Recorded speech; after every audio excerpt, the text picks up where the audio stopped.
What's up, everybody? You are tuned in to the Cris Style Mal Podcast, episode 267, Big Energy Monday. Hope everybody's having a good day, whatever you're doing. You're at home, you're at work. We appreciate y'all tapping into the live stream. If you're listening on the playback, we appreciate you too. Leave a comment in the comment section. We got a lot of things to speak on, some NBA stuff, WNBA stuff. We're going to do our divisional breakdowns, how we've been doing it. NFC North today. We're also going to do our college football conference pyramid of the ACC. Get into some NFL news. Of course, Mal's random news. I'll also give you some bets for today. Mal, how you feeling, sir? All right, man. Feeling good, man. A lot to talk about. I will do a PSA real quick. We were supposed to do our Alibi Fantasy League draft order today, but we're going to postpone that because somebody dropped out of our league. Got to find somebody. So I have somebody in mind. I'm just waiting to hear back. So we'll just forward that to next week. For sure. All right, man. Let's get into NBA news. What you got? I got a little bit because I'm really more intrigued with what's going on in the WNBA currently right now. But we do got a couple of news. We do start off with some sad news, some condolences. The great head coach Don Nelson, he tragically passed away. 86, lived a long, great life. He's the second winningest head coach in the NBA. Coached, Dallas Mavericks. Teams like that. So I do want to send out my prayers and condolences to him and his family, to his former teammates, coaches, and everybody. Don Nelson was a great head coach, and he'll definitely live in NBA history for sure. So I do want to say that off rip. We'll also get into some more news. Ben Simmons seems like he's making a comeback or trying to make a comeback into the NBA. He's currently going to participate in the Australian team's mini camp that I believe is starting today. There are reports that there are several teams that are intrigued of bringing him in into a training camp and seeing if he can provide anything to the team. What are your thoughts with the? He was good at it, so I don't have no expectations for this.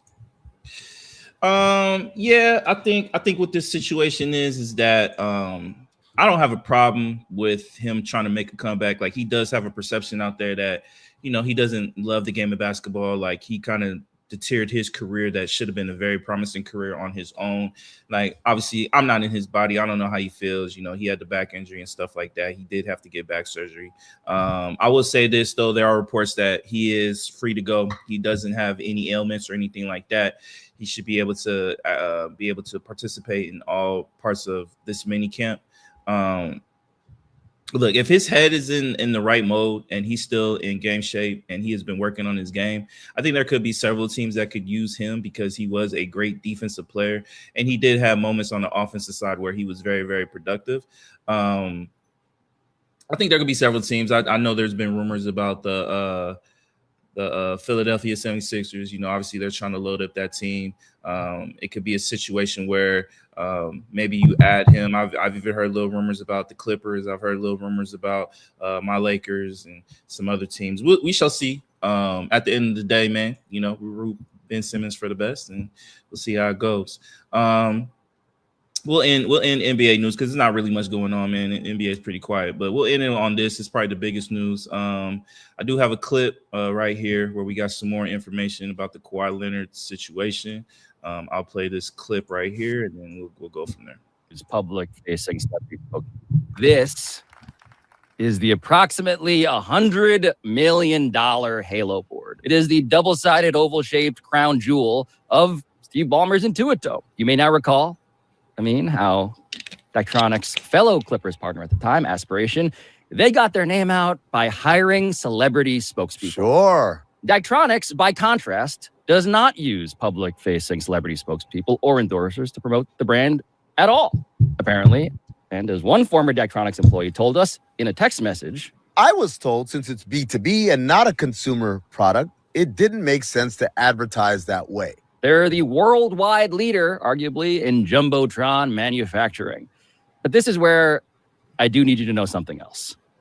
And this is something that I initially heard on the phone from the first high-level source I've been talking to for the last 11 months. This was talked about just openly within the organization and from people working on the project that Kawhi was a spokesperson for Daktronics. And it was just the biggest thing. It was just openly joked about within people working on the project that knew about this, as it was 1,000% a way to circumvent the salary cap. And over months of vetting the second high-level Clippers source, a former official, they also independently confirmed something else, which is that this Kawhi deal was not only talked about by fellow higher-ups at the Clippers and Daktronics as a way to circumvent the NBA salary cap. Quote, I know Kawhi had a sponsorship with Daktronics, unquote. This second source was also told that Kawhi's Daktronics sponsorship was a multi-million-dollar deal, as my first source separately explained on tape. People at Daktronics, people within the Clippers organization themselves had told me about this multi-million-dollar deal with Kawhi and Daktronics. They're not a company that you would see a celebrity endorser for, and then it wasn't coming out of their end, that the Clippers were technically kind of funding it, and that it was funneling money from the Clippers through Daktronics back to Kawhi. You know how many teams they work with? How many stadiums? They had their pick of the litter, and they went with Kawhi Leonard, who then never does anything. They don't even put out a press release. Look, in fairness, maybe Daktronics would claim that there were private secret things, the things behind closed doors. And because of that possibility, late last month, Sam Koppelman of Hunter Brick Media reached out to Daktronics directly. I got an email from someone who seemed to be a PR person, a marketing person at Daktronics. He then writes back to say, you know what? I'm not going to call you, but let me introduce you to our VP. But that person was actually the general counsel of Daktronics. As soon as I mentioned the name Kawhi Leonard, I didn't hear back directly from Daktronics, but within 30 minutes, I got an email from someone from the domain name gfbunting.com. And so for this crisis comms guy to call back and say, quote, my understanding is Daktronics doesn't have a deal with Kawhi right now. Another possible answer, by the way, might have been, I don't know what you're talking about. But that's not the answer I got from these professional crisis comms strategists. When I followed up on it, what he said was, quote, I don't know what the company wants to say or can say, given the Wachtell investigation and all that. Do you know how locked in you have to be for the name Wachtell to come? I mean, not like the investigation. Not the NBA or that Wachtell. Yeah. He knew the name of the firm. Almost like you listened to podcasts about it. All right, that was a clip from Pablo's show. Obviously, he's the one that kind of broke the news about the whole Kawhi Leonard situation. Jake Fisher, he also added some stuff to this discussion. He quoted by saying the Wachtell, Lipton, Rosen, and Katz firm investigating the Kawhi Leonard and Clippers situation had already known about Leonard's alleged ties to Daktronics and the Rhode Island FC prior to Pablo Torre, and had already looked into them.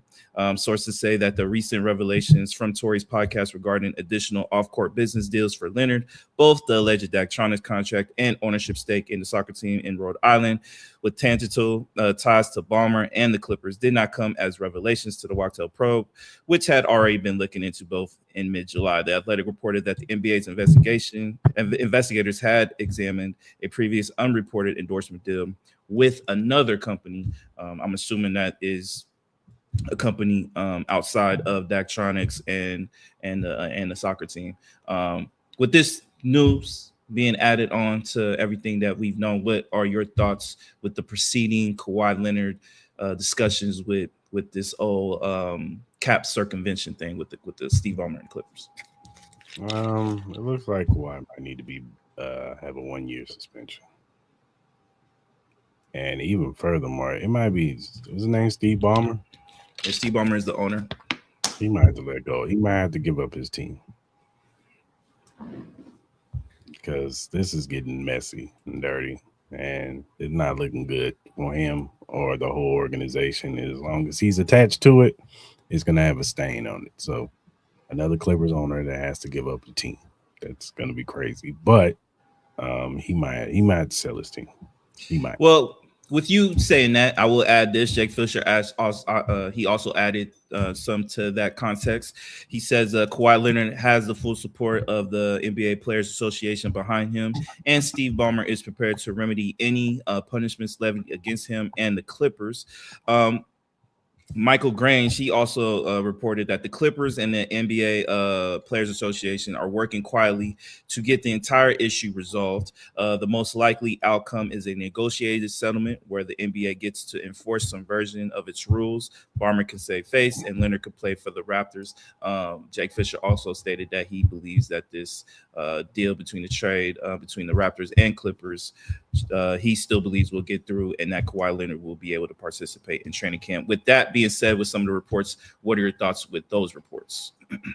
I mean, that's the only way this is gonna be able to go forward because, like I said, this is messy. It's dirty. It's it hasn't been good, and the only other option to me is Steve Ballmer's gonna have to give up the team, and Kawhi would have to have a 1-year suspension because this is some underhand, under the table type stuff.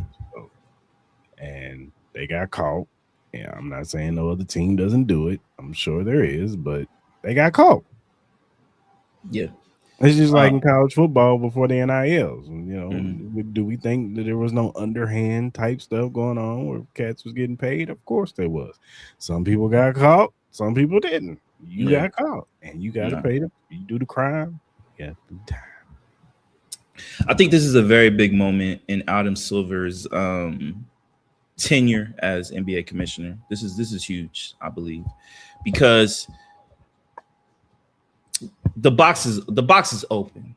You can't sit here and have these reports stating that the Players Association and the league are trying to find something that Steve Ballmer will agree with as far as a punishment. That kind of nullifies everything that you've been doing. That kind of nullifies all your rules and regulations to salary cap. If I'm a player and I look at situations like this, I'm like, so when you have a team and a player and an owner who allegedly, blatantly did everything in their book to circumvent the salary cap so they were able to sign Kawhi Leonard. There were obviously other reports from Lakers and the Raptors where Uncle Dennis and Kawhi Leonard's representation were asking things that they were very illegal to do under the collective bargaining agreement with salary cap. If the NBA goes about it the way that Jake Fisher and other NBA insiders are kind of saying, how can anybody look at this league the same way? How can players who get punished for certain things get money taken out of their accounts because of a technical foul or anything like that? How can they look at this league in a fair aspect? Because now because Steve Ballmer is the richest owner in the league, you're going to go to him to kind of justify like, oh, you did all this, but we're going to come to you and we're going to see, like, is this punishment good enough for you? You know what I mean? Like, who's running this league? Is this Steve Ballmer's league or is this Adam Silver's league and the rest of the owners' league? Because if I'm another owner, I'm like, all right, so if I do this, y'all gonna give me the same olive branch too? You know what I'm saying? Like, this is turning uglier and uglier by the day. I think Cris is 100% correct. I'm not gonna say he should lose the team. I think he should be heavily punished, where it's obviously you can do the max amount of fine that he can get, which will probably be nothing because he's super rich. I think the max I think they could find him is like $3 or $4 million. I could be wrong at that, but he should easily get suspended away and be away from the team for at least a year or two. I think that should be the case. I think Kawhi Leonard, that one's tricky. I think if we're gonna go about history, his contract should be voided, but then that makes him a free agent. I think that should be the case, and I think there should be a suspension, and I think his uncle should no longer be able to be a part of any negotiations at the table for him. That's what I think. Uncle Dennis should be barred from any kind of negotiations at all. I think they need to be heavy-handed on this. I'm not saying there aren't other teams that don't do. I don't think they go to this extent. There may be a teams that may do it, but there have been teams that were in this process that clearly told Kawhi Leonard's team no. You know what I mean? Like there are certain things that we'll do, but we're not going to go to that extent because we're not going to jeopardize our franchise and obviously the trust within the league that you know we're not going to do that to that extent. You know what I mean? This is beyond everything as far as like what they've been doing with the circumvention thing. So I think this is a very big thing with Adam Silver. Adam Silver already gets looked at in a particular type of ways. I am a fan. I wish he would do things certain ways, but to me personally, I'm gonna judge him really hard on how he handles this situation, because if he cowers and he just goes about some situation, there are real findings about everything that's been going on. And look, Pablo Torre, he's not putting this information out lightly, because he even clearly stated, I'm not trying to get sued by one of the richest men in America, because he will never win that fight, and he knows that. But it's kind of crazy that he's put out all this information that's very damning to Steve Ballmer and the Clippers organization and to Kawhi Leonard, and nothing has been brought to him as far as a lawsuit and a suit against Pablo Torre. Like, he's clearly went to the Clippers. He's clearly had the evidence. He's clearly had the data. He's clearly had people who were involved in these negotiations with these companies, and nothing has happened to Pablo Torre. I think that says and speaks a lot. I agree. So, Adam Silver, you better get this right. You better get this right, because me personally, if you don't, I can't. How can anybody trust Adam Silver and the NBA and the NBA Players Association, or anybody associated with this investigation, and come out unscathed? I think it will be a joke to the league, and I think you got to look at the league totally different. Because if this was David Stern, do you think David Stern would not be heavy-handed in a situation like this? Do you think in a situation with Roger Goodell and the NFL, you don't think they wouldn't handle this situation in a particular type of way, no matter who you are?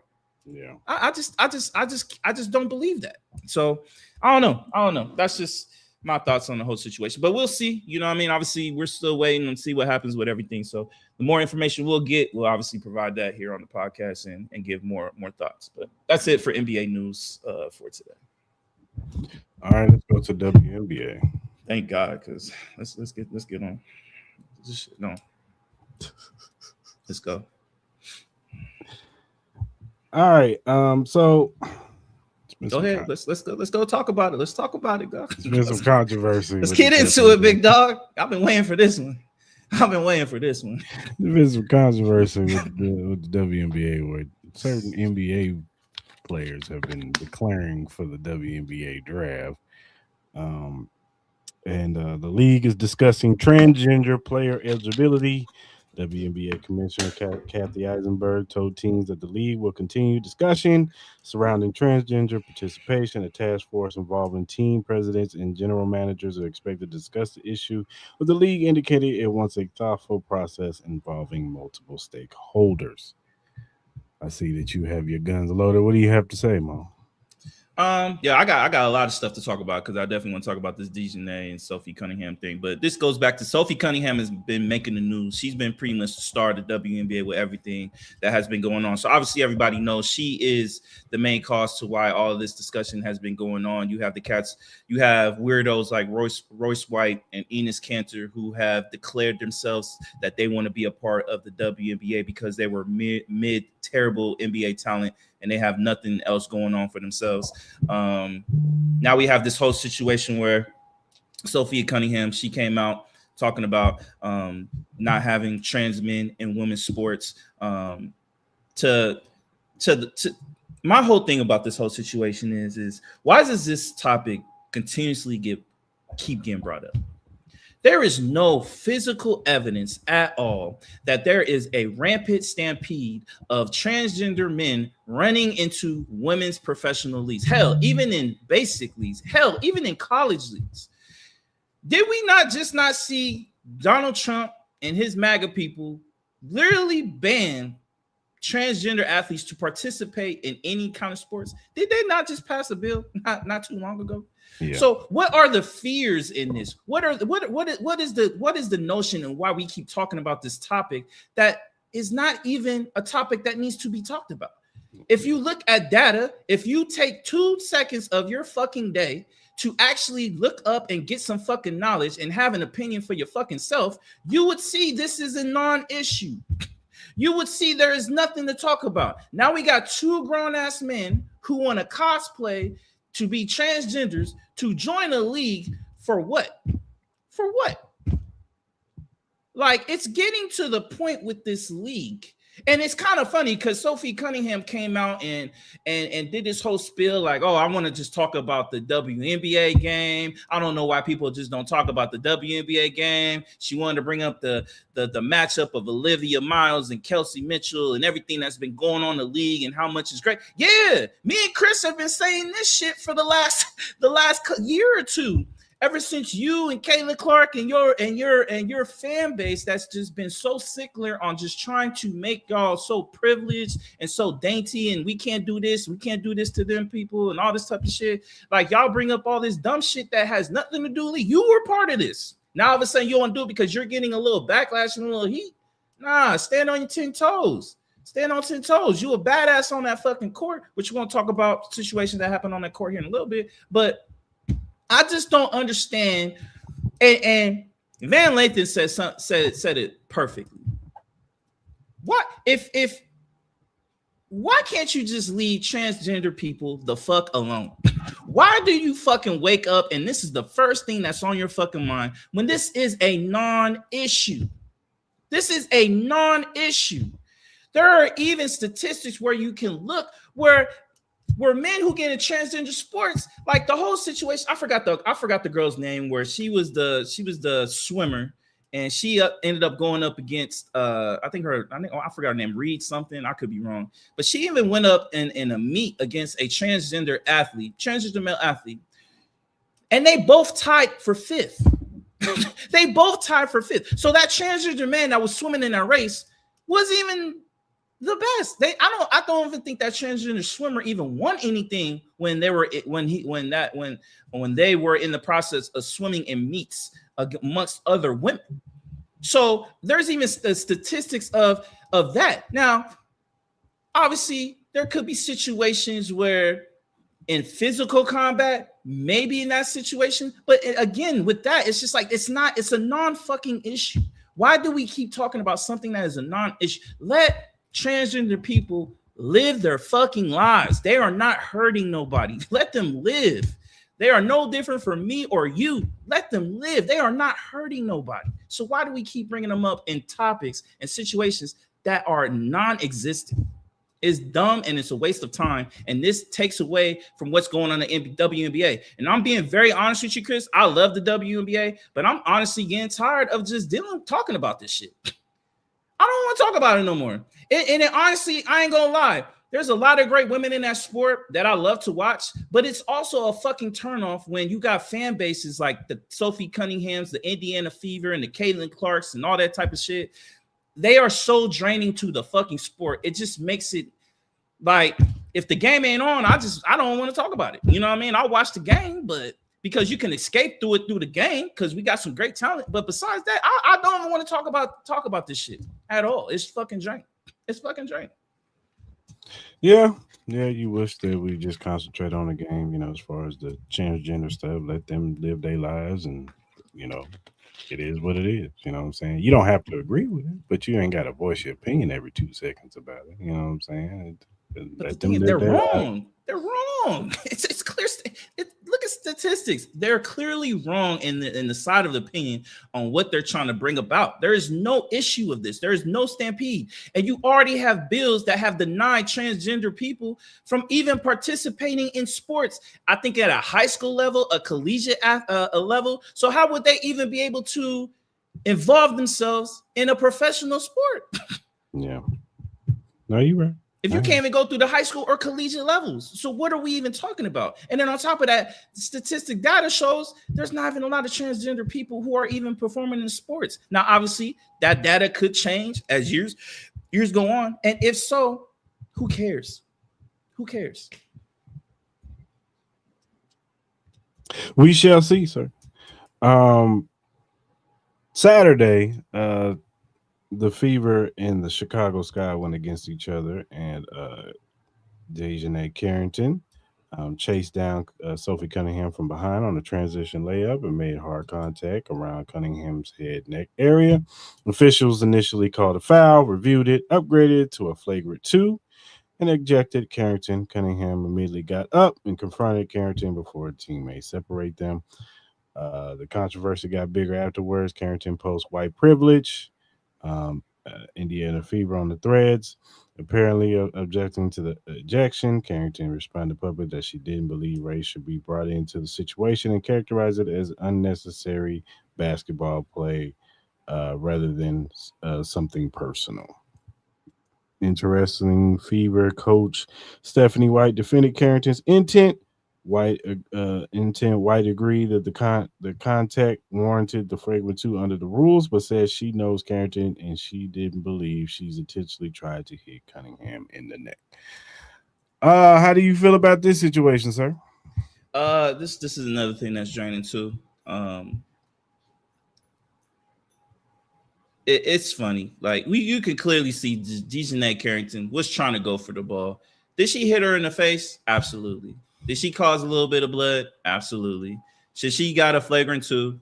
Absolutely. No one's sitting there denying that. Like, you know what I mean? But let's stop doing this stuff like she was trying to take her head off, like she did this on purpose. Like anytime it comes to Sophie Cunningham and Caitlin Clark, if you even blow in their ear, they're crying for fucking assault. Like it's to the point where I even saw a headline where I think they were even where people were trying to ask the Trump and their administration to get involved in situations with it's insane right now. It's insanity right now. It's crazy. Like it's a normal basketball play that we've seen quite often. I didn't hear anything when Sophie Cunningham took a chick by her neck and threw her on the ground. I didn't hear anything about that. I think that was more egregious than what Dejan Carrington did. Dejan Carrington was trying to go for a play. Sophie Cunningham jumped a little bit higher. She was looking at the ball. She wasn't looking at her head, and then she swiped. It happens constantly every single time in basketball. If you watch basketball, I think that play happens at least 3 to 4 to 5 times in the game. It happens. It just is what it is. Now you're going to get a flagrant 1 or flagrant 2. It just is what it is, and you move on and you go on with your daily lives. I don't think it's a big deal, but this is another situation where I think it's a draining thing with the WNBA, where everything is a big deal, especially when it comes to this Indiana Fever team. And I know a lot of people are looking at that whole white privilege because at first when I saw it, I didn't believe it. I saw it on Twitter, but then I went to Threads and saw it on her hand. I was like, oh, she really did that. And my only thing is, I think the white privilege. I don't think the white privilege comment came from the actual play. I think it comes with the whole context and discussion outside of the WNBA. I think it really comes to that because I'm pretty sure. I could probably bank on it 110% that Dejanay Carrington's DMs have been flooded with racial comments, threats, and a whole bunch of other stuff. Because my God, you took on the Barbie of America in the WNBA, and certain people don't like that. You know what I mean? Certain people don't like that. So I think it's a point where we see Bill Simmons, he's even came out and said that they need a commissioner that can get away for some of this rhetoric, that can have a little bit more of a backbone. I'm starting to tend to agree with that, but I'm also going to fault the Indiana Fever for not nipping this stuff in the bud. I'm going to put this on Caitlin Clark for not nipping this stuff in the bud. This is what I talked about with why Caitlin Clark needs to step up and speak out. She can't hide from this stuff anymore. She can't. This is her fan base. Like the Indiana Fever fan base is the Caitlin Clark and Sophia Cunningham fan base. Yeah, it is. It just is. So again, these women need to stand up and be like, look, I do not condone this. I do not condone the racial epithets that are thrown at certain players because they fouled me. Like it's part of basketball. You know what I mean? It is what it is. It's competition. These are the same 2 women that get protected the most are the same women that talk shit the most on the court. They talk the most on the court. So what do you expect? You know what I mean? What do you expect? It's a league that is based on physicality that people want to believe or not.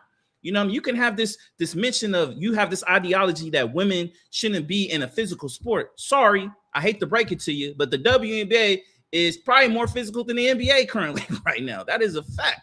It is. You know what I mean? So you got to give these women credit for the amount of toughness that these ladies have. And I agree with to the aspect that I'm not the biggest fans of these WNBA refs. Hell, I'm not a fan of a lot of refs. I think a lot of refs are terrible nowadays in a lot of leagues, not just in the WNBA, but the NBA, NFL. I think it's terrible across the board. But again, I think the Indiana Fever, I think Sophie Cunningham, and she wants to stop with this rhetoric outside.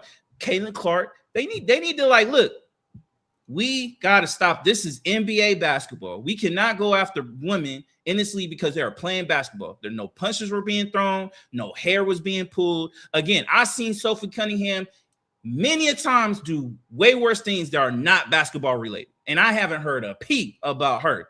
I haven't heard discussions about her being a thug on the court. But the moment somebody does a basketball play on Caitlin Clark or Sophie Cunningham, oh, they're thugs. Oh, they're trying to kill them. They're trying to do this and that. Like, come on, man. I'm tired of talking about it, but it is what it is. Yep. And I'm tired of talking about it too, because it's no talking to them. You know, most people who cheer for them, they're not WNBA fans. They're fans of them. They don't even watch the league. Yeah. I'll be honest. I doubt they even watch Indiana Fever games. They just watch. I don't even want to do it. I love a lot of women on that team. Like, I'm a big fan of Kelsey Mitchell. I'm a big fan of Aaliyah Boston. I'm a big fan of some of the other ladies, but everybody knows who I'm not a fan of. And I will never be a fan of Sophie Cunningham because I think Sophie Cunningham is a terrible basketball player. Anyway, I think she's mid. I think Caitlin Clark, she's a good basketball player. I think they hype her up more than what she really is. Yeah. And I would like to be a big fan of her, but again, she doesn't do anything for me to do that. She doesn't really have a backbone in standing up and getting away from the mess that her fan base has caused this league, the stress that her fan base has caused this league, the distraction her fan base has caused this league, and the Indiana Fever don't do anything to help at all. So at the end of the day, I'm gonna do this. I'm not going to talk about the Fever. I'm not going to talk about Caitlin Clark. I don't want to talk about Caitlin Clark. I don't want to talk about the Fever. I want to talk about the other women in the basketball game until Caitlin Clark and that team get their shit together with the rhetoric outside of the league, because they are the main lightning rod to this. I'm voting that we don't talk about the Fever. I don't want to talk about Sophie Cunningham. I don't want to talk about that. I want to talk about the other women and the other games that have come. Now, if it's a game aspect where we can't deny it, where it's like a championship game and the Fever do it, fine. We have to talk about it, playoffs or whatever the case may be. I understand, but all this other bullshit, I'm done. I'm cool. For sure. All right, let's talk about on a lighter note, the Minnesota Lynx. They have been on a tear. They're 27-7. They just clinched the playoff win when they beat the Aces the other day. They were on a 10-game winning streak. It got snapped by the LA Sparks, but then they went back-to-back wins against the Aces, and then they went and then they just beat Dallas the other day. And shout out to Kayla McBride. She had 43 points yesterday. She balled out. I asked you, do you feel like can you see any team that can compete with the Lynx? I still see the Aces being able to compete with them. Again, I think that was a close game. I think they kind of extended the lead a little bit in the second half and stuff like that. I think we could have got a better game from Asia. I think we could have got a better game from a couple of other players, but they're a really good team, man. Nafisa's coming in her own. She's coming off the 2 ankle surgeries and stuff like that. I think she had the best game of the year against the Aces. Olivia Miles, I would say this, man. I wouldn't be surprised if she's MVP favorite right now coming into that game. I still think Asia Wilson should be the leader, but I'm at a position where I've always been in a position where I've always think that the fatigue of voting for Asia Wilson will come in effect to this. Yeah. And if anybody should win the MVP that's not named Asia, it should be Olivia Miles. And I don't think it's close. I think we're heading to the point where we're having conversations of her having a legendary rookie year season where she potentially could be she's easily rookie of the year. She can potentially win MVP of the year, and they have a great chance of being champions this year. And she probably would be the favorite to be Finals MVP. Now we got to see how she performs in the playoffs.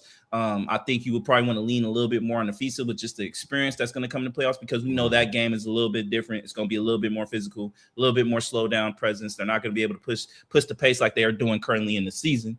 But that's a great team, man. Kayla McBride, she broke the record in 3-pointers with 10 threes. She had like over 40 points. She's an amazing player. It's a loaded squad. Courtney Williams. Courtney Williams, like come on, man. Like that team is amazing, and they should be the favorites. I'm not even gonna deny it. We're diehard Aces fans over here. You know, we rock for our ladies, but we can't deny what we're looking at, man. That should be the favorites to win it all for the WNBA. But I could see some teams that can't perform. I think there are teams that have performed well against them. Our Aces included. I just think it was just a bad night. They're in the role, but again, I like our experience. I like Asia. I like our experience and what we bring to the playoffs. So I don't think they're gonna like sweep and win it, by landslide, but they should be the favorites. Yeah, and speaking of the Aces, man, I will say this about the Aces. I think that Lynx game showed it. I just think they were tired, bro. They've been on the road. Like this, yeah, their schedule is crazy. Their schedule, the next 2 weeks are insane. So, well, at least the Lynx are coming out on Saturday. They come out here Saturday. So, yeah, but they're gonna be back at home for these next stretch of games. Yeah. But man, they went to Chicago, then they had to go to Atlanta. Then they had then they had a game against the Fever that was like came down to the wire. Shout out to Chelsea Gray for hitting those 2 buzzer beaters. Mm-hmm. They didn't have to turn around. I think the couple days later to play the Lynx, like you could tell Asia was out of it. Chelsea was out, like they all was tired. And then less than 24 hours later, they had to go to New York and play the Liberty, and they sat them all out. Everybody was out. Shout out to Tanaya. I know it was they was getting blown out, but shout out to Tanaya Laston, man. She really showed what she can do, and that she belongs in the W. And even the Asian chick that they signed, I forgot her name, but she played really well too. So shout out to them, man. They showed up when they got the opportunity to come off the bench and play, but it was just a grueling schedule, bro. That's how I look at it. I was like, damn, I don't even blame them for sitting them out. Because then Tuesday they got the Mystics, who shout out to the Mystics, man. They coming. Like, watch out for that squad. Because they on a 7-game winning streak right now.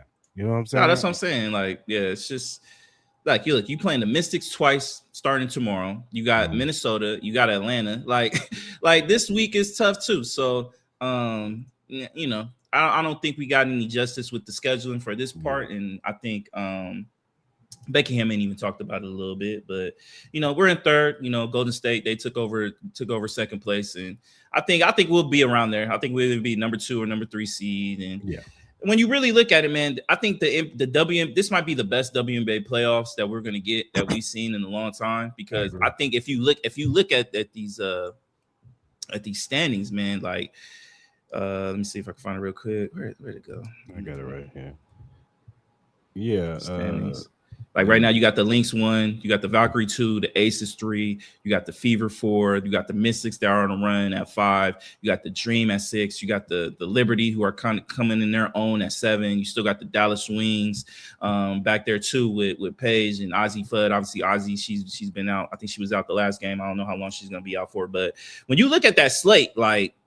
You could easily see, minus the team we don't talk about, like, I think a lot of these teams have championship capabilities. You know what I mean? Like, but the furthest they're 6.5 games back from the Lynx.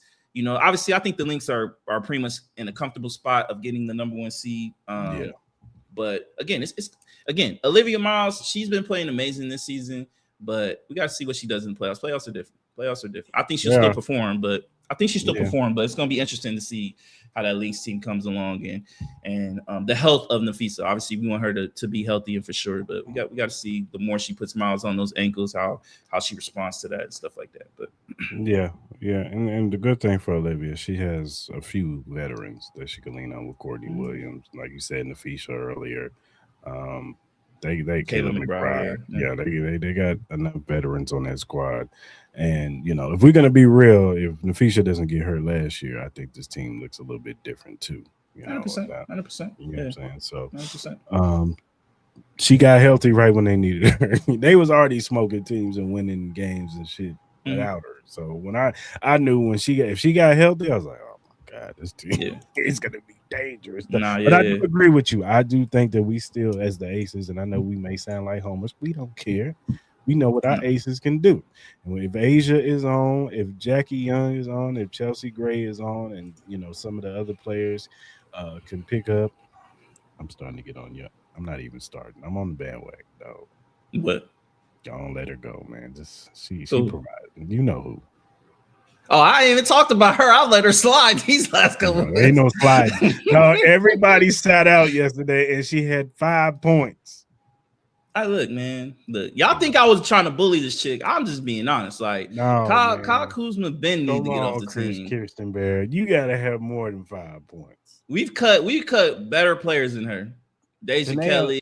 I'm like, bro, like, what are we on? Like, you could have cut her and try to get Lainey Hamilton, who I love to pick up from the Mystics. I love that pickup. You know what I mean? She's already bringing veteran leadership. Yeah, veteran leadership. They love her. I would love that. Confused. Like, I was confused at first. I was like, did she get drafted by them or something? They was happy. They was like, happy as hell, man. And you could tell, like, obviously, we saw her. She was having her issues with the Liberty, where her playing time was getting cut, and you just kind of saw her expressions on the sideline. You could tell she's more uplifted. You can tell she's going to have a bigger impact on those ladies. I think the youth on that team will probably inspire her even more and giving her more energy. And for sure, with her veteran leadership, I think they even dubbed her mama. I think I seen a couple of their TikToks where they're pretty much dubbing her mama. So the energy around the Mystics is amazing. They got young talent. They got great young talent for it's sure. It'll be interesting how the future is with shifting some of that talent in there, because you still got Lauren Betts coming off the bench. You're gonna get a slew of talent that's coming in the league the next couple of years, though. So then somebody put, I saw a mock draft with them getting Madison Booker. I was like, I don't know if you want to get Madison Booker. You might want to get Hannah. I would rather have Hannah and Sonya. For which one? The Mystics? Yeah, I'd rather them get another guard. I don't think they need any more bigs. They got too many bigs. Yeah, they do. If you added, honestly, I think they'll probably be out of the running for Hannah, but Hannah will be a good look. Hannah will be a good look. Because I saw Hannah going to the Temple. I think her and Kiki Rice, that would be a crazy backcourt.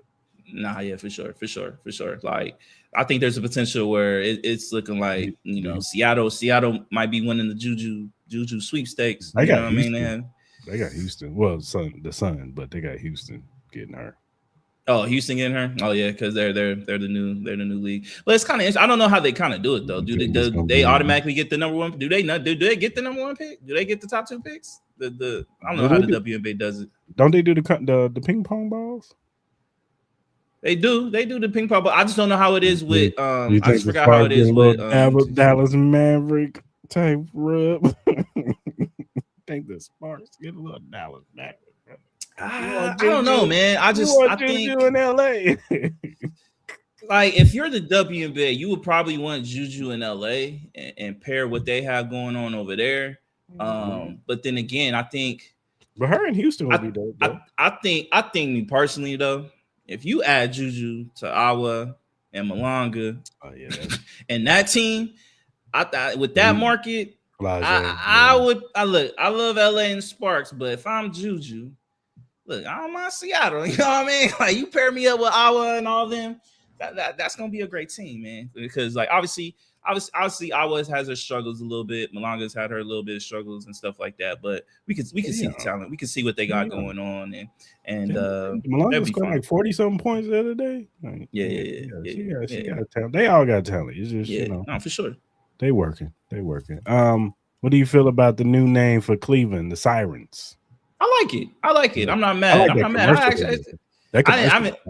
I haven't seen the commercial. I have to check it out. But I love the name. It fits. It fits. You know what I mean? I know people are trying to like see if they can have a playoff the Cavaliers, and it's like not every WNBA team needs to be associated with them. Like, let them have their own identity. Yeah, and sure. I think the Sirens. What's their color scheme? What's their color scheme going to be? I forgot. I think I know there's some type of blue in it. But, Okay. Yeah. I love the name though. I love the name. Check I out think that Starnes- commercial. It's dope. I'll It's a check dope it out. commercial. Yeah, I'll check it out. All right, man. That's it for the WNBA. Shout out to the WNBA, man. Can't Yeah. Can't wait for this home stretch and we get into the playoffs. Well, shit, man, they're gonna have that break because they got their FIBA games coming up. Oh so yeah, they're gonna, shout they're out to gonna the get ladies that break. that were Announced. Yeah. announced for the FIBA game. Oh yeah, let's talk about that. Like, what were your thoughts on the roster? Because there were some names that did get left off. You know what I'm saying? Kelsey Mitchell got left off. Olivia Miles got left off. There were certain names that were on that list. Man, let me see if we can find that. Let's see if we can find that. USA women's team roster.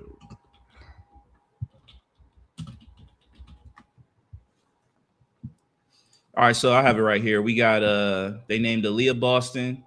We got Paige Beckers. We got Caitlin Clark. We got Nafisa Collier. We got Kalea Cooper. We got Chelsea Gray. We got Ryan Howard, Kelsey Plum, Angel Reese, Breonna Stewart, obviously Asia Wilson, and Jackie Young.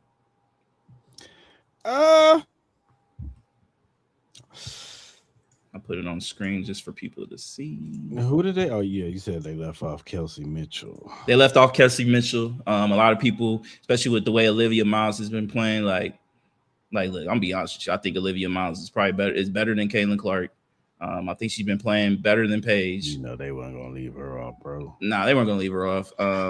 Chelsea Gray, look, I love my girl Chelsea. I know she had them big winners. You know what I mean? She's predominant. She deserves it, but you know, she is getting older, bro. She is getting older. Yeah, I hear you. And I'm not mad if you don't want Chelsea. If you like Olivia Miles, you put Olivia Miles in that spot, like, yeah, you know what Olivia I mean? Miles or Ryan Howard, like, like Kelsey Mitchell should. I think the way Kelsey Mitchell has been, like, look, honestly, like Kelsey Mitchell should be over Caitlin Clark. She's been the best player on that FIBA team. I She's agree, been the best but you know, but I understand they're gonna put Caitlin Clark because of the name. I'm operating in that. I'm not even going. They gonna put her on. She could have averaged 5 points, and they was gonna put her on. No, I get it. I understand why they're gonna do it because she is. I say this. They're trying to promote her. Ryan Howard, and look, I ain't saying she's not a great player, but the teams that she's been on this year ain't done that good. I'm putting Kelsey Mitchell over Kelsey Plum this season. I'm sorry. I'm putting her. She's been hurt this year too. She ain't really been in the lineup. Kelsey Plum she's been having MVP numbers though. She had, but so was Kelsey Mitchell.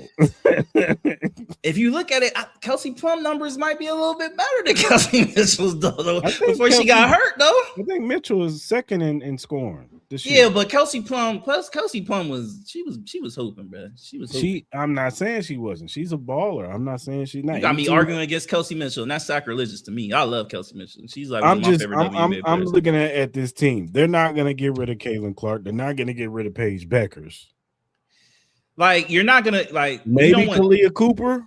Nah, but you need defense though. Like, exactly, you need that defense. So, like, if I had to choose, like, I look, think, look, and we all know. Look, if you want to talk about defense, we know. I get what you're saying. I think Mitchell's the better defensive. And she can score. Then Plum. Yeah, she's probably a better defensive player for sure. Look, man. I'm gonna say it, bro. Caitlin Clark should not be on this team. She should not be on this team. And I told myself I was gonna talk about it, but if we're this, she's a part of this topic. But let's be honest, Caitlin Clark should not be on this team, bro. She should not be. I'll be honest. Caitlin Clark should not be on this team. Aaliyah Boston, I'm not mad. You can. I'm not mad at Aaliyah Boston. I'm not mad at Paige. Yeah. Nafisa, obviously, I'm not mad at. She's coming off the 2 ankle surgeries, so Nafisa deserves to be on this. She deserves it. It's just her coming off. Back. She just got back. Like, if I'm Nafisa, do I really want to like? Obviously, you always want to have the honor of putting that USA across your chest. That is a huge honor. So you're not just gonna pass up on that opportunity. But I think with Nafisa, I'm like, I think her bigger goal should probably be winning the WNBA championship. So you can take that 2 to 3 weeks or whatever, how long they're going to get the break for with this Team USA going over 4th to 13. I'm like, you could take that couple weeks to get your body right, get ready for the gear up to push for the playoffs. You know what I'm saying? Like, if I was her, you know, I would, but I'm not mad at her keeping it. Kalea Cooper, I'm not mad. Chelsea Gray, she deserves it for all her accomplishments and what she's meant to the Team USA team. would I have been mad if she took a little break and rested her legs and get ready for the playoff run? I wouldn't have been mad with that. I understand your conversation with Ryan Howard, but I know you have the people that are mad that Angel Reese is on the team. People think that Angel Reese shouldn't be on the team, which I think is insane. Breanna Stewart, points a game. Yeah, Breanna Stewart, like she deserves it. And then obviously Asian Jackie, like for sure. But congratulations to all the girls. You know what I'm saying? Yeah, shout out to them. We have opinions. Like I'm not trying to beat up on them. At the end of the day, they represent our country, and we're going to root for them regardless. At the end of the day, Mal, this is all it just says is that this team is getting better. There's a lot of talented women. It's deep. You can make a case for a lot of women. You could. This will be the only time I'm gonna state this is the only time I'm rooting for Caitlin Clark. This is the only time. So hey, all eyes on the whole team. Obviously, we're rooting for Team USA. We want these ladies to succeed. So congratulations to everybody. Well deserved for everybody for sure. Hey man, USA basketball is deep. Like the world got a lot of catching up to do. World's women's sport got a lot of catching up to do. They do. All right, man, let's get into our division breakdowns. NFC North temperature check. This is what we've been doing. Something a little different for y'all because everybody does a division breakdown. We doing something a little different this season. You know what I'm saying? So the first thing we do is called the temperature check, where we ask overall division strength 1 through 10, the best QB in the division, best coach in the division, and toughest place to play. So, Mal, overall division strength 1 through 10. What do you got? Overall strength. I gave this like a 7.5. I did. Like there are a lot of things I like about each team, but they all have their own kind of like questions. You know what I mean? Like the Packers offensively, I have my questions. I like that defensive side a little bit more than I like that offensive side. The offensive side on that Packers team is inconsistent. You got the Love turnovers. You got the inconsistency with health with receivers. You got the Josh Jacobs situation. Like, it's just a lot of question marks. With the Bears, obviously it's that defensive side. I love what they got on the offensive side, but that defensive side, same with the Lions. And then on the Vikings, you got the quarterback play. So I went 7.5. I think each team has a great aspect to them and a big question mark to them. You know what I mean? It's just like they're not fully completed teams. So I went with a 7.5 because I do like a lot of what they have in this conference. I went 8. I do think that this is one of the more tougher divisions in the North. Definitely. You could see any of these teams make it to the playoffs for sure. Mm-hmm. And I think multiple of these teams might make it to the playoffs. But I gave it an 8 because, Chicago offensively, I still have, I think Caleb Williams is very, very talented quarterback. And I think that you see some of the elements of the Aaron Rodgers, Patrick Mahomes type throws and stuff like that. What I do want to see from Caleb Williams, I do want to see him make the easy throws so hard. Like there's times where it's like a regular throw and he overthrows his receiver and it's just like, come on, man, he's right there, he's wide open. But the impossible, he could do that in his sleep. You know what I'm saying? So I do want to see him switch that up. But outside of that, I think the kid is talented. I think the team is talented. Luther Burden, watch out for him. Roman Dunze, DeAndre Swift, Poston Loveland, like that. Mongwai, the backup running back, he nice too. Yeah, Cole Kmet, like Cole Kmet, they're deep. His tight end that he could start on any other team if you know what I'm saying.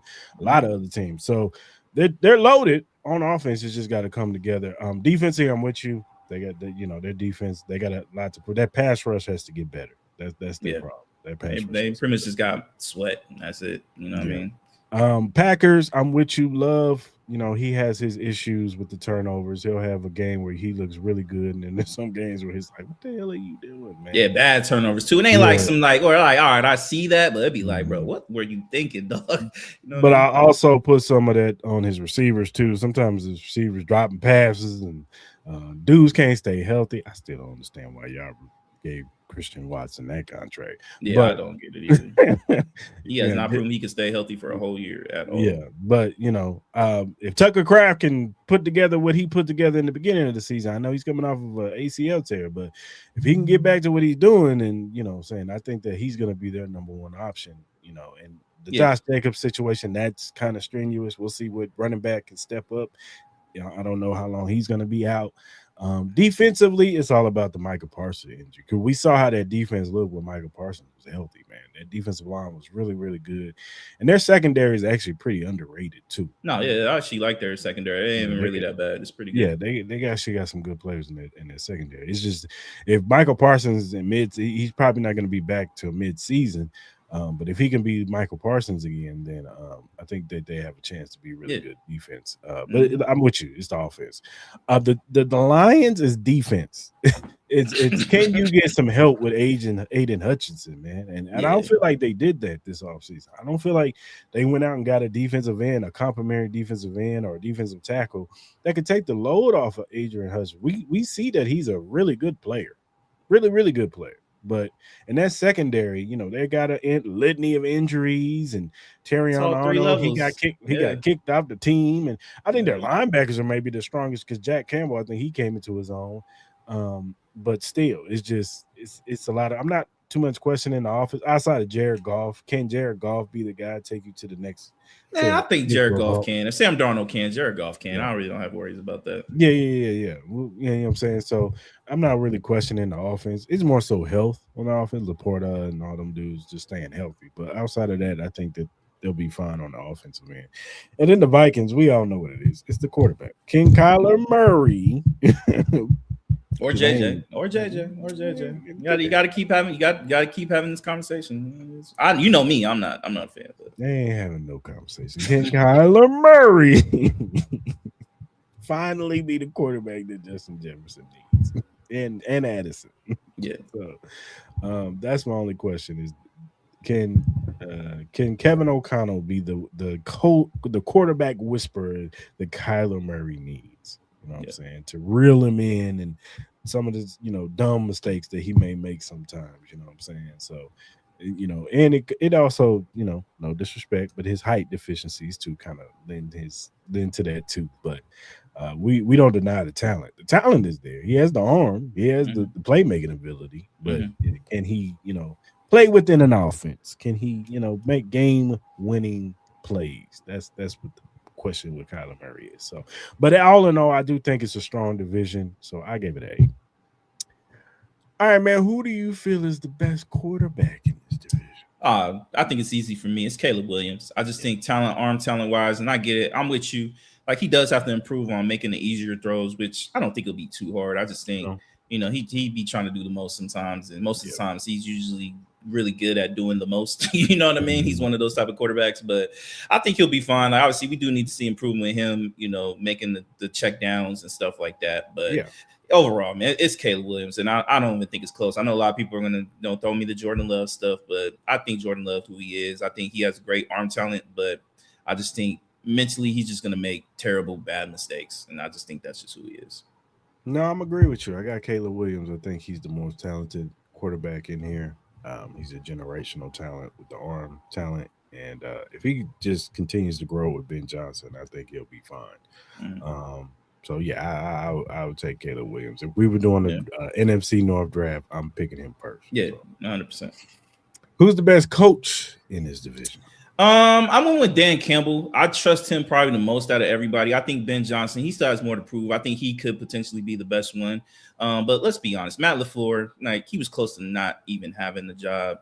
And look, Kevin O'Connell, I know he's great, but he's made some questionable decisions as far as like who his quarterback was that, we could talk about like, we talk about like Kyle Murray and JJ McCarthy, and like he had two quarterbacks that played really well. He had one that was in his back pocket that won the Super Bowl last year, and Sam Darnold. So, like, he has a lot to prove. But I'm gonna go with Dan Campbell. I know he has his moments as well, but for him to turn that franchise for what it was, Detroit was a non-stickler. They weren't talked about at all to where they came from, and consistently, I'm gonna go with Dan Campbell.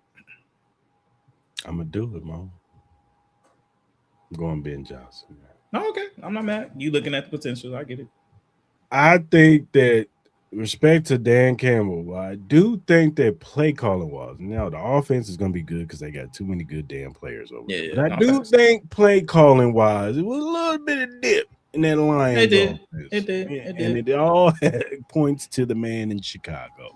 So I'm gonna go with Ben Johnson, man. I just I'm think not as a mad. play, I think as a play call. Now I could be wrong. This season they could figure out his scheme, and he could look. The offense could look disarray, and Caleb Williams could be bad this year or whatever. It'd be dysfunctional. But I just think as a play caller, as an offensive mind, I'm going Ben Johnson.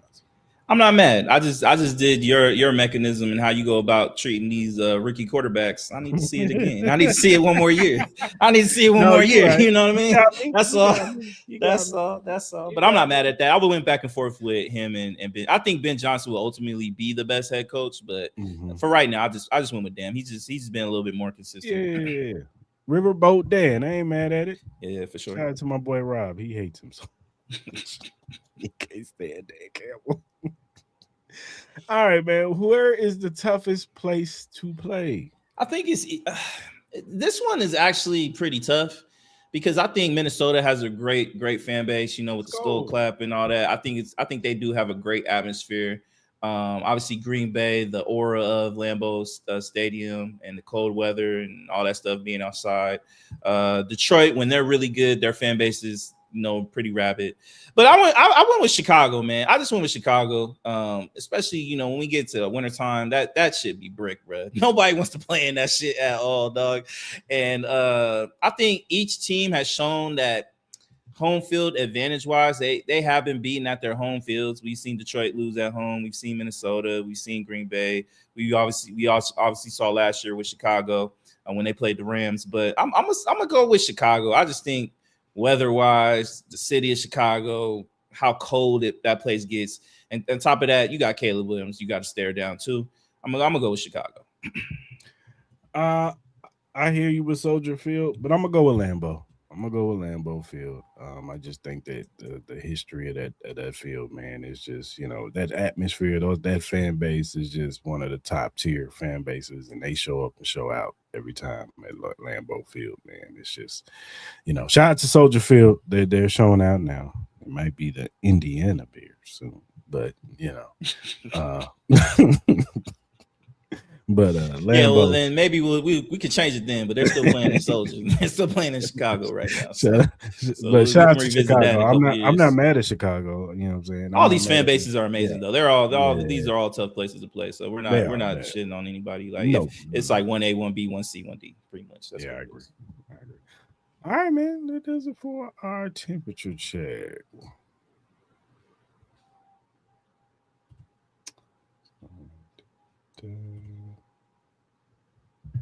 All right, man. I added this because I wanted to get your opinion on some things. NFL news. We know on Saturday, which they did a lot earlier than usual. The Hall of Fame was on Saturday. You had Drew Brees, Larry Fitzgerald. Who else was entered? Luke Kuechly. What was the running back from the 49ers? Not Frank Gore. No, older. Let me see. I'll look it up and see Hall of Fame class.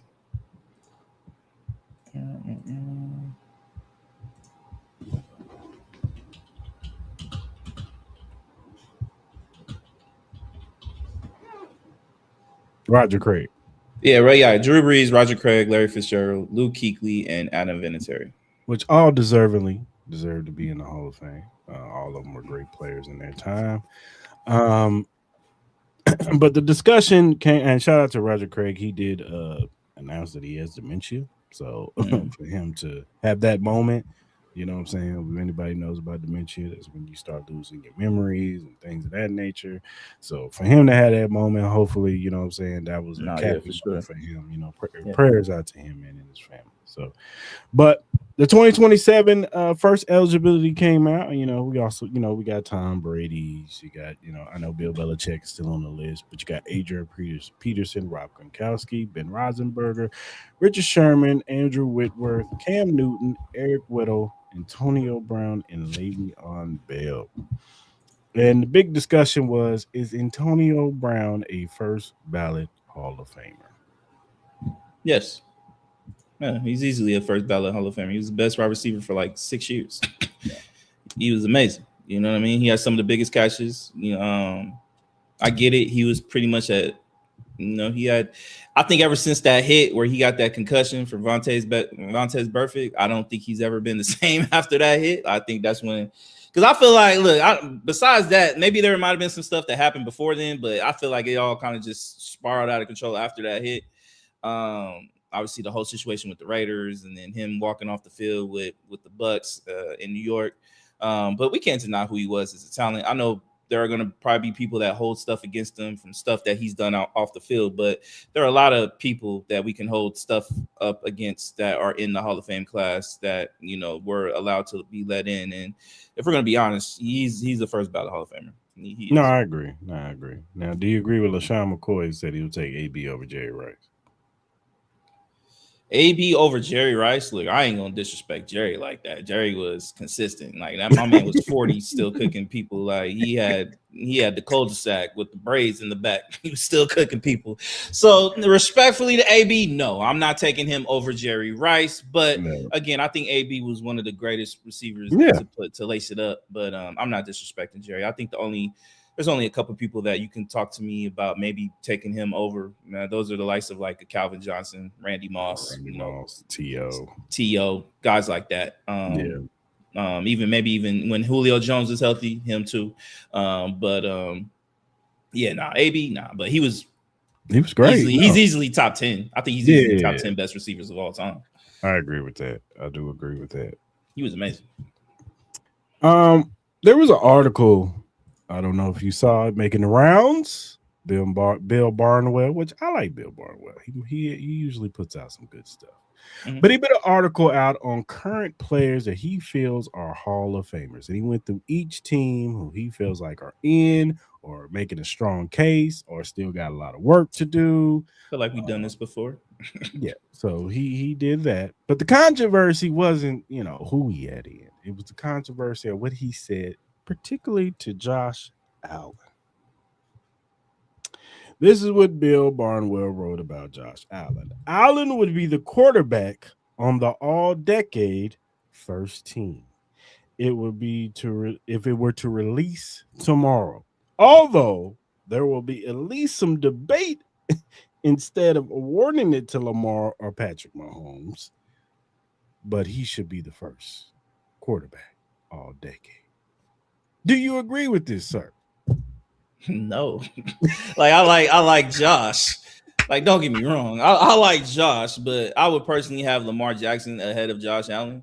I don't know where this hate with Lamar Jackson is coming from. Like, let's be honest, like Josh Allen was gifted MVP when it should have been Lamar Jackson's. Now, I guess there could have been a year where you might have had Josh Allen winning over Lamar, but and then come on, man. Like, look, I hate y'all like a passion, but we can't deny Patrick Mahomes. Like, I would say this, I think Patrick Mahomes has regressed a little bit as these last couple of years. He has been more prone to be more turnover heavy and stuff like that, but we can't deny what this man has done in his career. This man is in conversations of being the GOAT, you know what I mean? And rightfully so. You know what I mean? Obviously, he still has a lot more to prove to get to past Tom Brady. He has a lot more to do because Tom Brady is easily still the GOAT. But the all-decade team, come on, bro. What are we talking about, bro? I like Josh Allen. Don't get me wrong. I like Josh Allen. But for you to just be so like, oh, Josh Allen's number one, like, come on, man.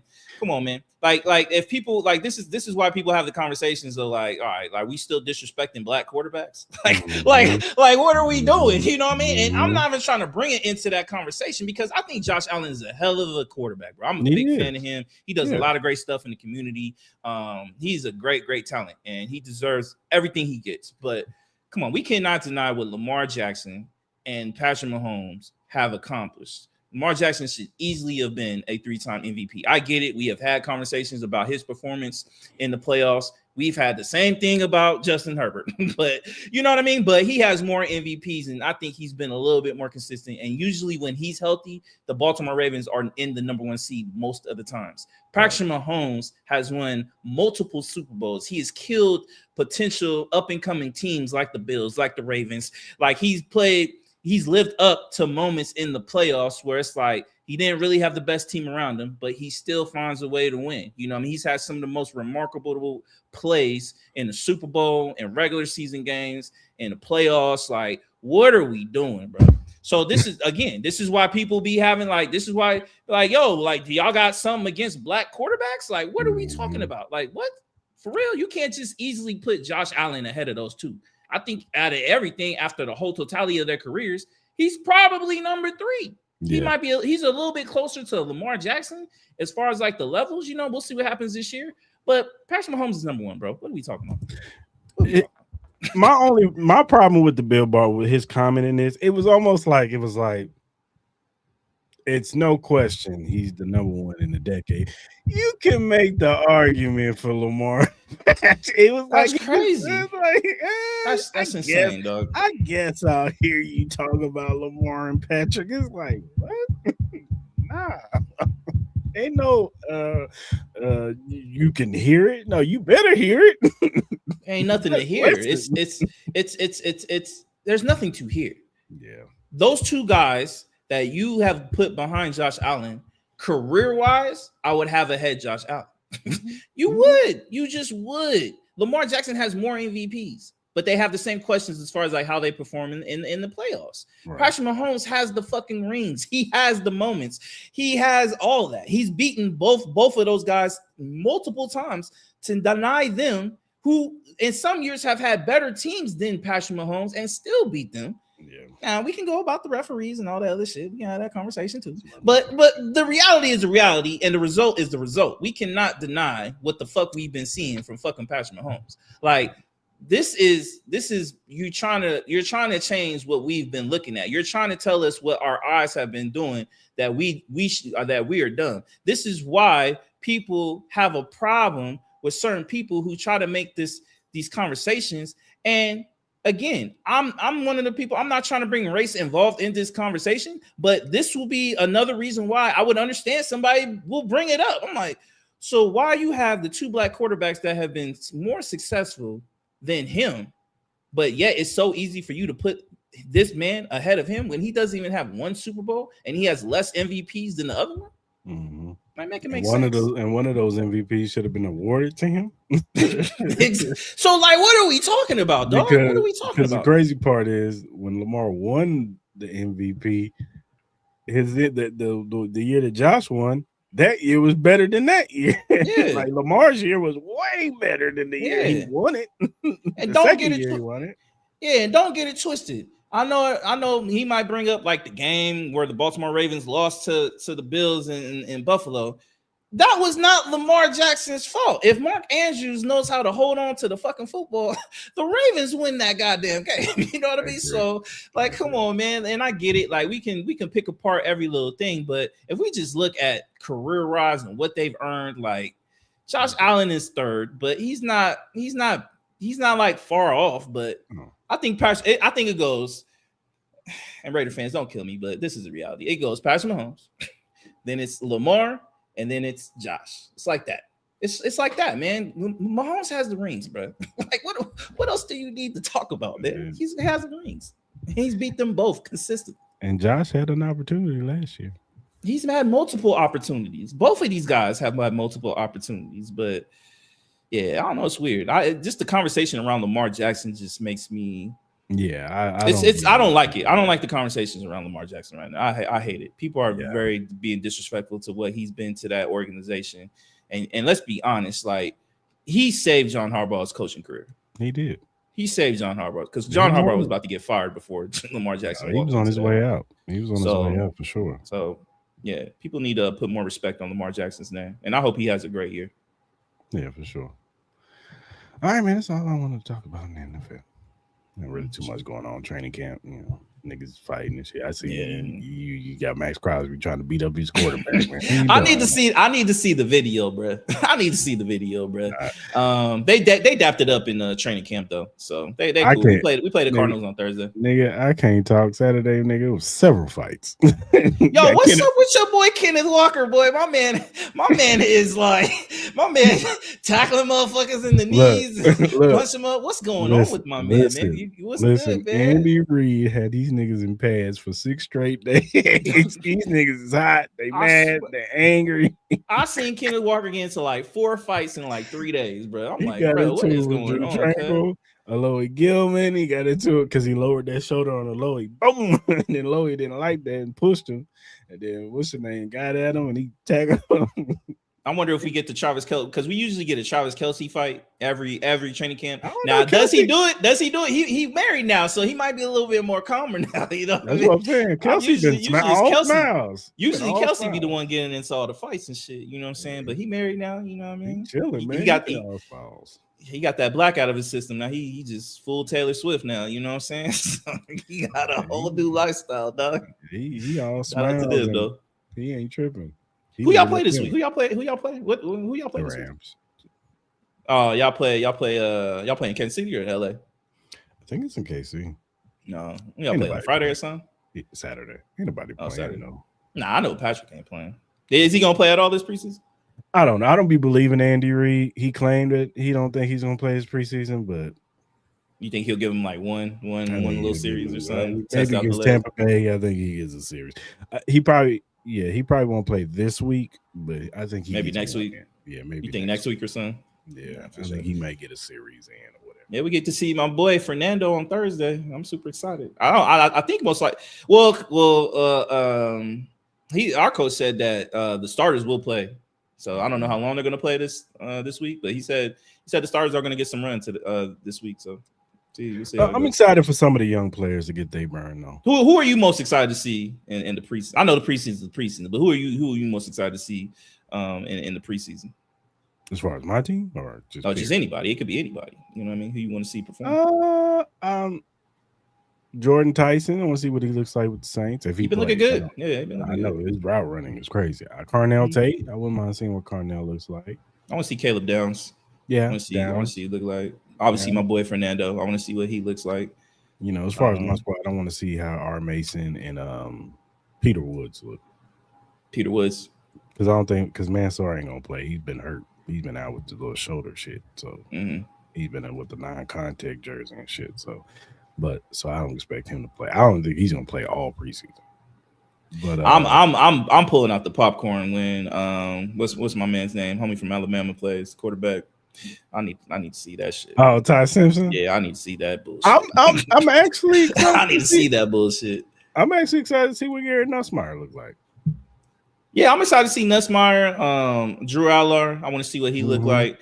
I want to see King again. I want to see King. He looked really good in that Hall of Fame game. I want to see that. I want to see Carson back again. I think he got hurt. Yeah. What, during practice? He wasn't hurt during the game. I think he got hurt during the game. They said something with his hamstring or something like that. I think he got hurt. Oh well, that sucks. He played pretty good. I think they signed another quarterback. Matter of fact, I think they signed. What's your name? He played at the Orlando Storm. Kidness. I think is it Kidness' son? It's one of them play or Josh McCown's son. One of them. Well, hopefully, he'll be back soon. He looked amazing. Carson Beck. I want to see Caleb Banks. I want to see what he looks like on that defensive line with Minnesota. Yeah. I want to see. Obviously, I want to see the growth of Matthew Golden. I want to see the growth of him. Marvin Harrison. I want to see if he can pull his head out of his ass. I'm very curious to see how much he plays. Keep sucking, man, so we can come get you for a 4th round pick now. I'm curious about the Kyle Murray, JJ McCarthy battle. I know it's not a battle, but I'm just curious to see the evolution of JJ McCarthy and see if he's improved on anything. I mean, I think it's gonna be interesting across the board. Like, I think it's gonna be interesting. I know the preseason is the preseason, but there are some names I do want to not obviously my number one is Fernando. I got to see my boy. I really want to see what he looks like. You know what I'm saying? I want to see with Fernando too. Yeah, I'm very curious to see what he looks. He had his moment with the ones. They say he started off slow, but he looked really good as he progressed. I think it's one of those things with Fernando where I think he'll start off slow, but I think the more reps he gets, I think the more comfortable he'll be. I think that's when we'll start seeing him. But they said he's been amazing. Him understanding the playbook, it seems like he's catching on pretty fast. He's putting the work in, so Max Crosby looks explosive as hell, so I'm not really worried about him. I'm excited to see some certain parts in that defense, some of the other rookies that we did get. So we'll see. Yeah, for sure. Especially our cornerbacks. I heard y'all out there making plays. Yeah, Hezekiah, he been killing. Jermai McCoy, I don't know how much time he's gonna play, but I'm sure he'll get a little something. But has he been practicing full? Yeah, he's been practicing. Yeah, for sure. All right, man. Let's go to a quick commercial break, and we'll be right back. Introduce yourself to Magnet, the ultimate sports drink. Are you ready to take your performance to the next level? Do you want a sports drink that eliminates the muscle cramps and fatigue when working out or training? Meet Magnet, the sports drink designed for athletes who refuse to settle for mediocrity. It's power-packed electrolytes and rehydrates and restores balance with their scientifically formulated blend with magnesium that fights fatigue and boosts endurance. It has natural ingredients made with real fruit extracts and no artificial colors or flavors because your body deserves the best. It has delicious flavors like mixed fruit and watermelon that keep you revitalized and ready for action. It will boost your performance with essential vitamins and minerals. Magnet fuels your workouts, helping you crush your goals. Join the Magnet movement, whether you're training, competing, or simply staying active. Magnet is your go-to refreshment for peak performance. You can order it now on our direct link at drinkmagnet.com. Also, use promo code Cris Mal to get $5 off your purchase. So don't wait. Again, that promo code is Cris Mal to get $5 off your purchase. Get Magnet, push your limits, fuel your passion. Shout out to Magnet Sports Drink. All right, man, let's go back to our NFC North breakdown. Team fouls.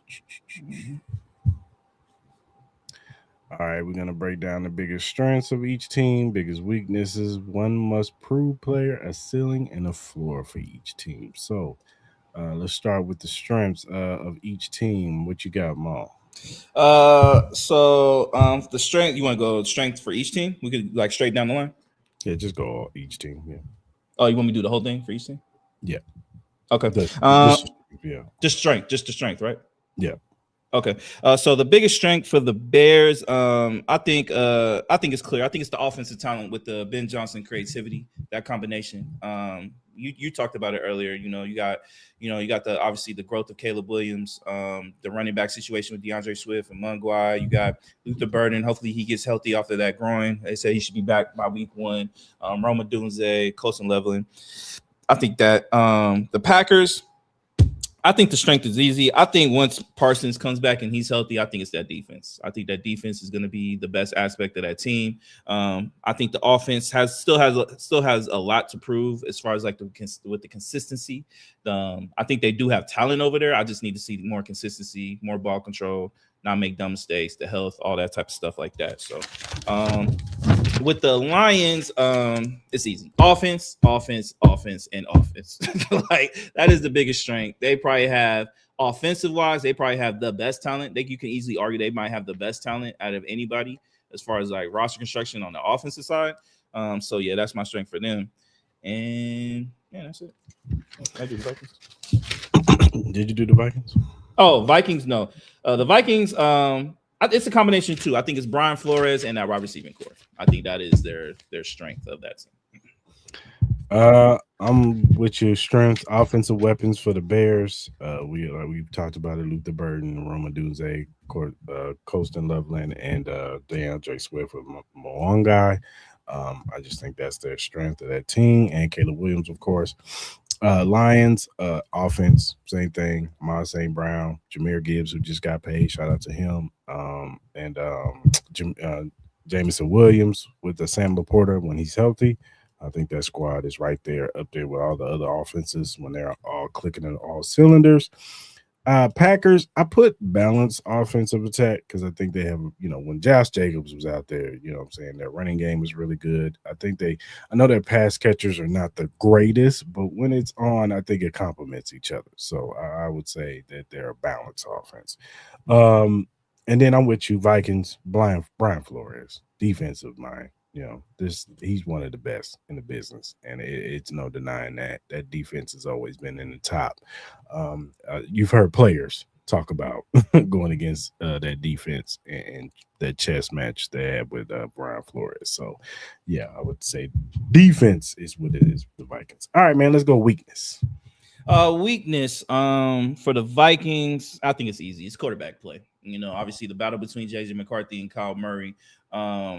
We've seen Kyle Murray, like, he has great moments, but we've also seen inconsistent play from him. And then JJ McCarthy, like, me personally, I've never been a big fan. I never saw what people have seen in JJ McCarthy, but that's just me. With the Bears, it's defensive pressure, man. They were ranked 29th in pressure. They were ranked 22nd in sacks.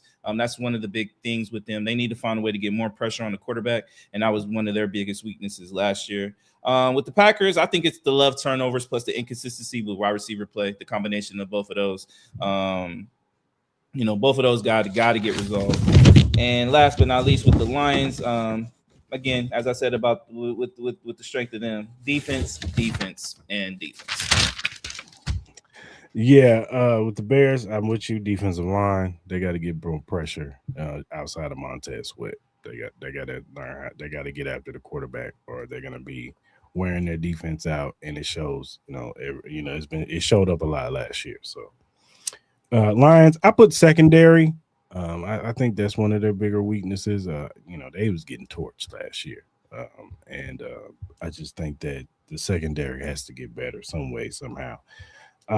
Packers, I put the receivers. I just think that regardless if it's health or just inconsistent play with the wide receivers, I think Reed is a really good wide receiver, but there's this health concerns. Christian Watson, same thing. It's just Matthew Golden. He was a rookie last year. I think that once they allowed him to play, he started showing some flashes, but it's just inconsistent play all around. Right? Even with Romeo Dobbs, when he was there, he had his issues with drops and stuff like that. So it's just inconsistency with that receiver play. And then Vikings, we all know it's the quarterback. You know what I'm saying? Even with the addition of Kyler Murray, he has his questions. Can he revive his career and have a Sam Darnold type resurgence with the Vikings? But we'll see. And then JJ McCarthy, I'm with you. We never felt like he was that type of player. So, yeah, those are the weaknesses. Yeah. One player to prove. With the Vikings, it's hard to pick one, so I picked two. It's Kyle Murray and JJ McCarthy. Like, one of those guys has to step up if this team wants to have any chance of making the playoffs. So that is one of my most proved players. For the Bears, it's Caleb Williams' growth. Obviously, you talked about it. It's him making the easy plays. This team comes down to him, and if he can grow from that and make the easier plays, we all know you can make the tough, exciting plays. Can you make the easy ones? If you can do that, this team's going to be amazing. For the Packers, it's Christian Watson's health. Like, he is the big key. Like, obviously, we see when he's in there, this offense is very, very explosive. He has great talent. He's just never healthy for me to be dependent on him. And I agree with you. That contract was just kind of weird. You know what I mean? But congrats to him. And then for the Lions, it's Kelvin Shepard, the defensive coordinator. I didn't go player. I went with the coordinator. He needs to find a way to get this defense to be improved, and he's going to be a big component of that. So he has a lot going on that side of the ball. Yeah, Bears. I said Roma Dunze. I thought that he had a down year last year. I thought that he had a great rookie year, but he had some slippage and some drops and stuff like that. It just seemed like him and Caleb wasn't on the same page. No more DJ Moore in a way. I think that just makes a clear path for him and Luther Burden to be a nice little tandem. So I need to see Roma Dunze take that next step in his third year. For the Lions, I put the whole defense. I think their whole defense need a lot to prove. Yeah, they're the ones that's holding this team back to me. And they can't be as bad as they were last year. They were and I know they had a lot of injuries too. Like they got some players coming back that are coming off of ACL tears and broken legs and things of that nature, but they still got a lot to prove. Packers, I put Jordan Love. In the playoffs, can you take it to the next level, sir? You're going to have to put this team on your back. You know what I'm saying? All the excuses about your receivers, nobody wants to hear that no more. They got to see you make it happen. We've seen great players elevate bad talent. Tom Brady did it. You know what I'm saying? John Elway did it. Some of your Peyton Manning used to do it. Like, we've seen him elevate bad players around them. That's what makes them great. Joe Montana, that's what makes them great. Patrick Mahomes. So you gotta do it. You know what I'm saying? Unfortunately, you play quarterback. That's what the expectations, sir. And then I'm with you. I put Kyler Murray as the one player must prove, because I think this is his last leg as far as being a starting quarterback in the NFL. I think that if he does a mediocre to bad year, I think he'll still be on somebody's bench. Somebody will take a chance on him, be a backup. But I think for him to get starter and maybe even a starter contract somewhere, maybe if it's with the Vikings or with somebody else, this is his last leg right here. He's going to have to prove not just on his play, but is he locked in enough to be a quarterback? You know, because there's been questions about him as far as him, you know, studying the playbook and being in the playbook, knowing the plays and being locked in that way. So he's got a lot to prove. All right, man. What's your ceiling for each team? So my ceiling for the Vikings, I got the divisional round. That's just the highest I could see them getting to. Even if we were to get great play, I just think there are so many really good teams in the NFC. I think it'll be hard for them to do that. And then again, I think you could have some questions about their running game too, and the consistencies of that too. For the Bears, I think it's the NFC Championship. I think there's still questions on that defensive side, especially some of the teams that are in the NFC. But I think they can make it to the NFC Championship. The Packers, same. I'm going NFC Championship. Obviously, they got to get healthy on that defensive side. We got to see, as you spoke about, the growth of Jordan Love and limiting the turnovers, but they do have talent on that team. And then the Lions, I also went divisional round. Again, it comes down to that. I love the offensive side, but that defensive side does leave me some questions. Like, can they get pressure? Can they get key stops? Can those linebackers stop the run, get key stops in the middle of that zone? And they have not proven that yet. So yeah. I'm gonna make this quick. Bears, Lions, and Packers, I got them playoff contenders, so that could be divisional round or NFC Championship game, or maybe even getting into the Super Bowl. Mm-hmm. I could see that their floor and being that. With the Vikings, I just have them a playoff team. You know what I'm saying? They could be a wild card team. Maybe they get bumped in the wild card. Maybe they make it to the divisional round. But I don't see their ceiling any higher than that unless Kyler Murray just has a great year. You know? Yeah. All right, man. What's their flooring for each team? Floor Vikings, I got a top 10 pick. I just think that either it's going to be a good season, they make the playoffs, or it's just going to be bad with the quarterback play. With the Bears, I think it's the lowest. I think wild card or maybe just missing the playoffs, like they're the 8th seed or something like that. But I think overall they should be a decent team. Packers, same wild card, just missing the playoffs, situation like that. And then the Lions, I got top 15 pick of a style team. Yeah, I'm with you with the Bears, wild card, Lions, Packers, and Vikings. I got them missing the playoffs, but I'm with you. Vikings could be a top 10 pick, and Lions, they could be a top 15 pick. I can see that too. Packers, if certain things, they could be a top 15 pick. They too. could be top 15. Certain things happen, so maybe even top 10. yeah, maybe. But all right, man, that does it with our team fouls.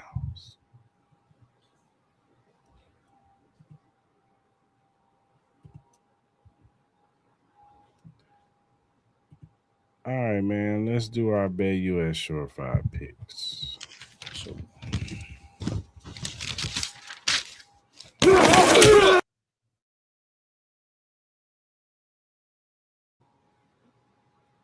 All right, man. What you got? All baseball today.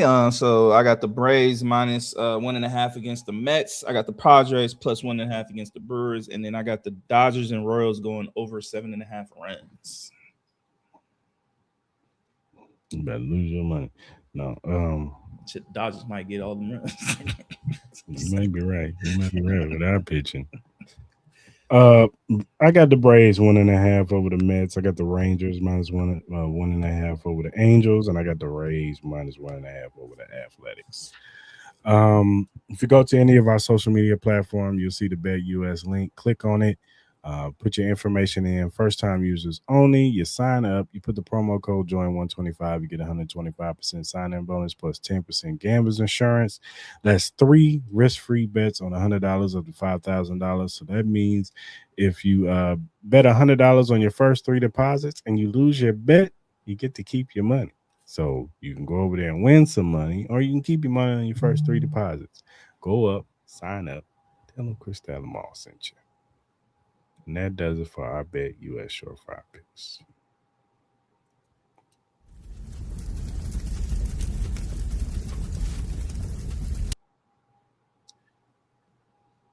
All right, man, let's talk a little college football. Still, We do our college football conference pyramid. This is a different way we do it. We talk about each conference, do a little preview before the season. The season is right now. So we know who we feel are national title contenders, playoff contenders, and dark horses. So I'm gonna let you go first, sir. yeah, for my title contenders, I only had one. I had the Miami Hurricanes and what they did last year, and building off of that. I really couldn't put myself to put any other team in that conversation. I think Miami Hurricanes deserve that. Playoff contenders. I went Clemson because they should be playoff contenders. They have the talent to. Do I trust Dabo? No, I do not. Do I trust the team? No. But talent-wise, they should be playoff contenders. In some cases, they should be national title contenders as well. But I'm gonna do playoff contenders. I did Louisville as well, and then I also did SMU with Jennings being back there. Their seasons, I think, are kind of like, they do have a lot of highs, but they do have some lows. But I think SMU is usually talented. And then my dark horses, I went with Virginia Tech with James Franklin being a part of that program. I'm very curious to see what they look like. And then also Georgia Tech. I think Georgia Tech has always been consistent in the ACC. Obviously, they did lose King and stuff like that, but they did give Fernando Mendoza's little brother. They do have other quarterback talent, but they usually have pretty good talent at Georgia Tech as well. So. Yeah, for sure. I'm with you, man. I got Miami as the only one. They got the transfer. What's his name? Darren Mensah. I think he came from Duke, quarterback. A lot of people are looking at him as very talented. Might be like a Cam Ward situation where this kid just elevates himself. Of course, you got Malachi Tony, who's only a sophomore, and this dude is probably the second best wide receiver or playmaker. Let's just say playmaker. He's probably the best playmaker, and he's probably the best playmaker in the country. That's what I'm saying. As far as a playmaker, he's probably one of the greatest we've ever seen in college football history. That kid just makes plays, and he was doing that as a freshman. Mark Fletcher Jr., we know he's a really, really good running back. Probably going to be one of the first few running backs taken next season. Mm-hmm. They got transfer from my Missouri Tigers, defensive end Damian Wilson II, who was a really good pass rusher. So that adds more to that edge, after losing Ruben Bain and what's his name? Mazador or whatever. Yeah, Mazador. So yeah, man, they got some other players on this squad. So I think they're the only ones that title contender. But I'm with you, playoff teams. I got SMU, Kevin Jennings. He gets better each year. I think he's gonna, it's gonna be important for him to turn down the turnovers and untimely times. But if he can correct those turnovers, those bad picks or whatever, then I think this SMU team can make some noise. Mm-hmm. Clemson, I'm right there with you. The only thing about Clemson is quarterback play. Can the new guy, because we thought K. Kublik was gonna make a big deep run, and he was trash. He was not good. He had the one good game. Good game. He just went downhill after that, but yeah. So we got to see if this next quarterback can come in and take over and be a good player. Yeah, man, they got some good play. Brian Wesco Jr., wide receiver. He's a really talented kid. So we'll see what he could do. I'm with you with Louisville. They got the Lincoln Kinsholt kid, quarterback. He was a transfer from Ohio State. We all know why he transferred, but they got a lot of talent on this Louisville team. So I think they're playoff contenders. I'm with you on the dark horses, Georgia Tech. They got the running back from Michigan, Justin Haynes. We know Justin Haynes was the engine that made that Michigan offense run. I think he's going to do real good with Georgia Tech because we know their scheme is pretty much a run-first scheme over there. Mm-hmm. So He's gonna be really good. I put Virginia, even though I wasn't happy with Bo Prabila, what he did for Missouri, but he's coming over to Virginia. We'll see what he could do over there. I think he puts him as a dark horse. NC State, CJ Belly, quarterback. He's really good. He showed a lot of promise last year, a lot of arm talent. I'm with you with Virginia Tech. I think Virginia Tech is going to be good with James Franklin. He's bringing a lot of transfer portal recruits over, some from Penn State, some from other states and cities and teams. So, yeah, man, I think they'll be really good. Another dark horse, Florida State. I think Florida State has a chance. It's all quarterback play though. I know their head coach. And I like Deuce Robinson, the wide receiver out of there. He's a big dude. Deuce Robinson, I think he has a chance to show some things and show a little love to Syracuse too. Syracuse has a chance to be like a little bit of a sleeper dark horse to them. So I like the coach, Franton Brown. He brings a program over there, tough nose. He ain't scared of nobody type program, and he's bringing some talent over there too. So shout out to them. No doubt. We'll do the SEC next week. I know Maul can't wait for that. Talk about his Gators. National contenders, baby. National title contenders, bro. Who's your quarterback? I gotta find out. Talk about my Tigers. My Tigers. Yeah. Austin Simmons, baby. Woo. Should be a lot of national title contenders in that one, I'm sure. All right, man. Let's do the lightning round. Did I forget to load that up? I did. Just have to do this because I don't feel like looking for it.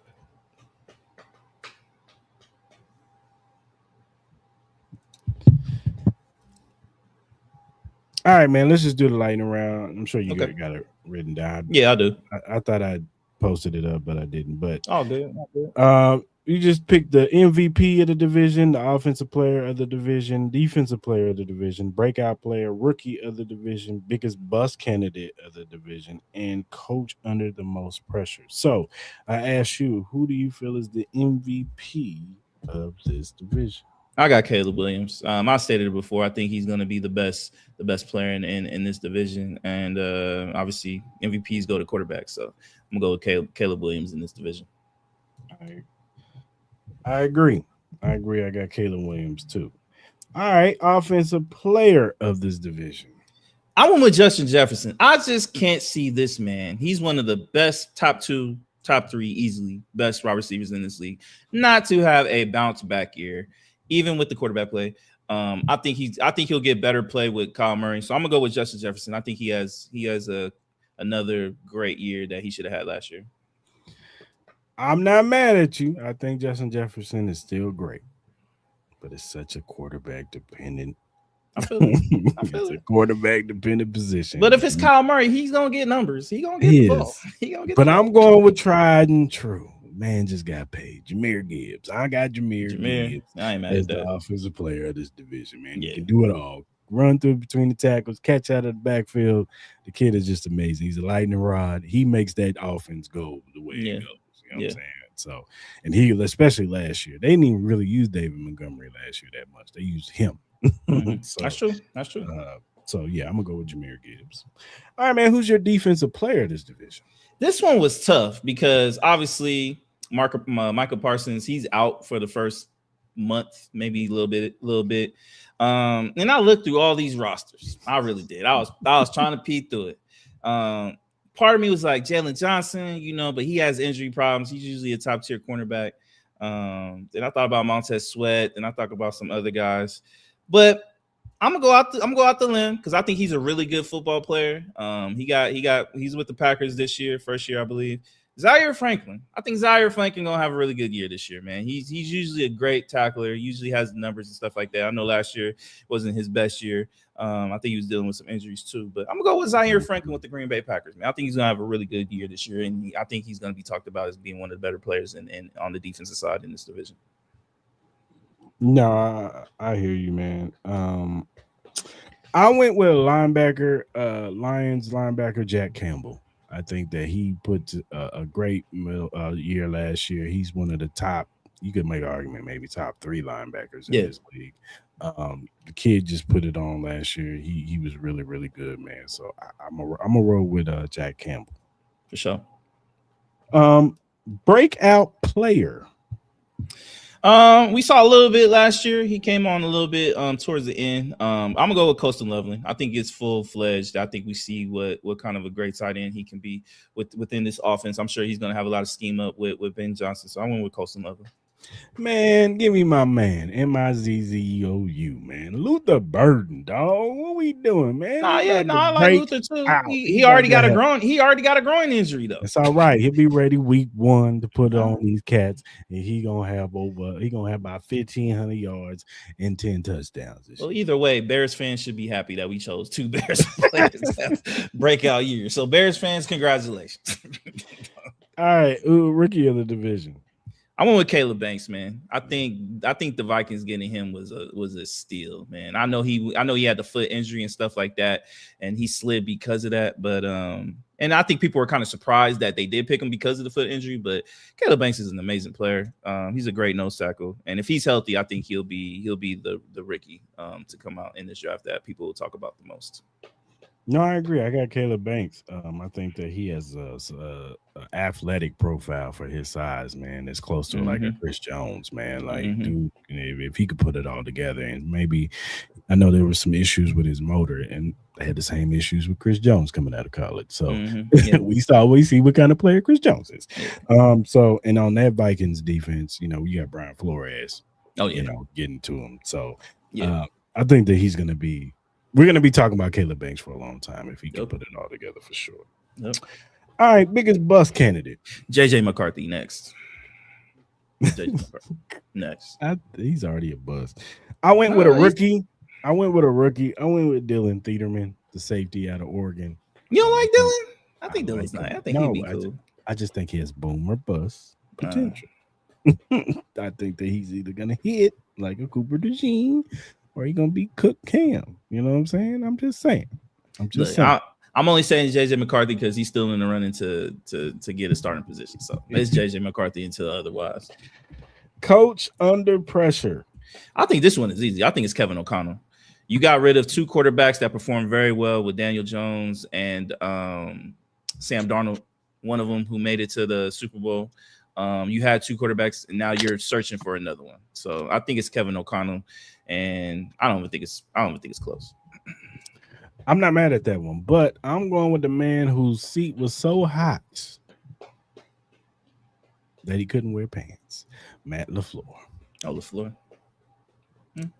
Yeah, because he's on the 1 year. He got 1 year left on his deal too, right? Yeah. Mm-hmm. So I think that if he don't at least get to an NFC championship, he got to at least. Yeah, he got to. I think he's out of there, and he got to win the division. He has to win the division and get to the cook ham, baby. Cooked ham. All right, man. That does it for that. All right, it's time for everybody's favorite segment. Mal's News. Yeah, man. It is now time for Mal's Random News.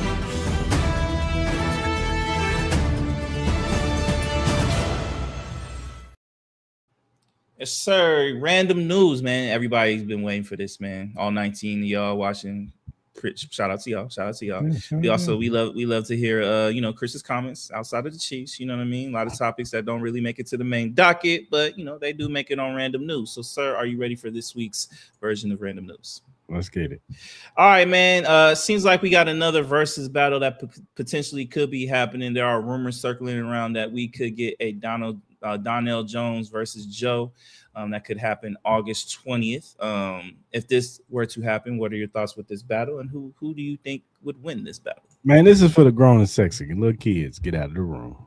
Mm-hmm. Get out of the room. This is for the grown folks now. I'm messing with this verse. This is a good verses right here. Joe and Darnell Jones. Who would win? I think I'm edging Darnell Jones. You gonna edge Darnell Jones? Mm-hmm. I'm not mad. Joe got some hits. He do. I think I'm gonna side with Donnell too. I think it's gonna be a great battle. Obviously, I don't think we're gonna get the alcoholic, stuff we got during the game and YG stuff, which is highly entertaining. But yeah, man. So shout out to both of them. Hopefully we do get that. Next up, Wayno, he made some comments about Drake. Drake made some comments earlier. I will play this clip and we'll have Wayno speak, and obviously we'll get our man Chris's thoughts. Around their projects that isn't just music. Now, I had this conversation one time with Charlamagne years ago, and we was basically debating, right? Like, who would be the closest artist to Jay-Z, right? Jay-Z is our favorite rapper. So at that time, this is before the battle, all of that. Who would be the nigga that comes closest in terms of artistry, rapper-wise, aesthetic, all of that, to Jay? And I said Drake. And Charlamagne was like, nah, you bugging, nigga. And I'm like, how? I'm like, Drake, I'm like, yo, Drake would be the person that is closest to Jay in terms of how his career has gone, as far as his success and as far as where I see it going. Like I said, this is before the battle and everything shakes up and changes him as a person and everything. And I think Charlamagne said Lil Wayne, right? But we had that debate back and forth for a little bit. It was just like commentary that niggas be having amongst ourselves. I feel like 20v1s is some shit that the CIA put into the hood to destroy us. Yeah, same as crack. Same as all the other bullshit that they did to destroy black people. With that being said, I never thought in a million years I would see Drake do a 20v1. Now, is this a serious 20v1? Nah, I don't think that Drake is on there looking for love, nor do I think that 20v1s are about people looking for love. It's just content. It's just some shit that people do. But it does expose a lot about people who do them, right? And we have seen 20v1s where niggas get into fights. People threaten to pull out weapons. It goes really, really far. Now, in terms of growth, people look at Drake as an artist that not only has he achieved a lot, but he's damn near 40 years old. He should talk about certain things. He should be doing certain things in his life. And I'm going to tell y'all, from my standpoint, completely unbiased, and I know people are going to clip this shit and, oh, Wayno, you always been a Drake hater. That's fine if y'all want to feel that way. As a fan of Drake's music, I was totally disappointed to see a nigga do a 20v1, even playing wise. Now, if he would have did this in a music video, I think it would have been a little bit more tasteful because we would kind of understand why and how he was doing it. But as far as him doing some shit like this, I'm like, yo, bro, this shit just corny. Like, honestly, it's corny. First person up is him and Adam 22's wife, Lena. Hello. Wow, I've had this dream before. All right, man. That was just a little clip of what Wayno was talking about. Obviously, there are videos circling around of Drake doing a 20v1 with a whole bunch of different women. But what are your thoughts with Wayno's comments? What part of him being close to Jay? Yeah, all of it. Yeah, the Jay, the corniness of the 20v1, him being 40, still doing stuff like this. Like, yeah, all that.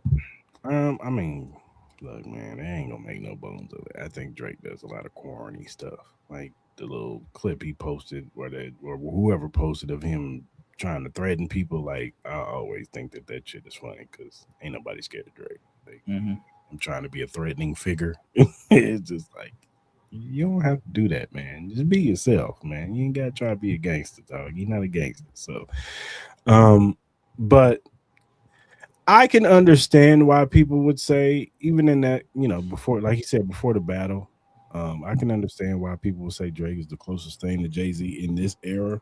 Because as far as success-wise, he was.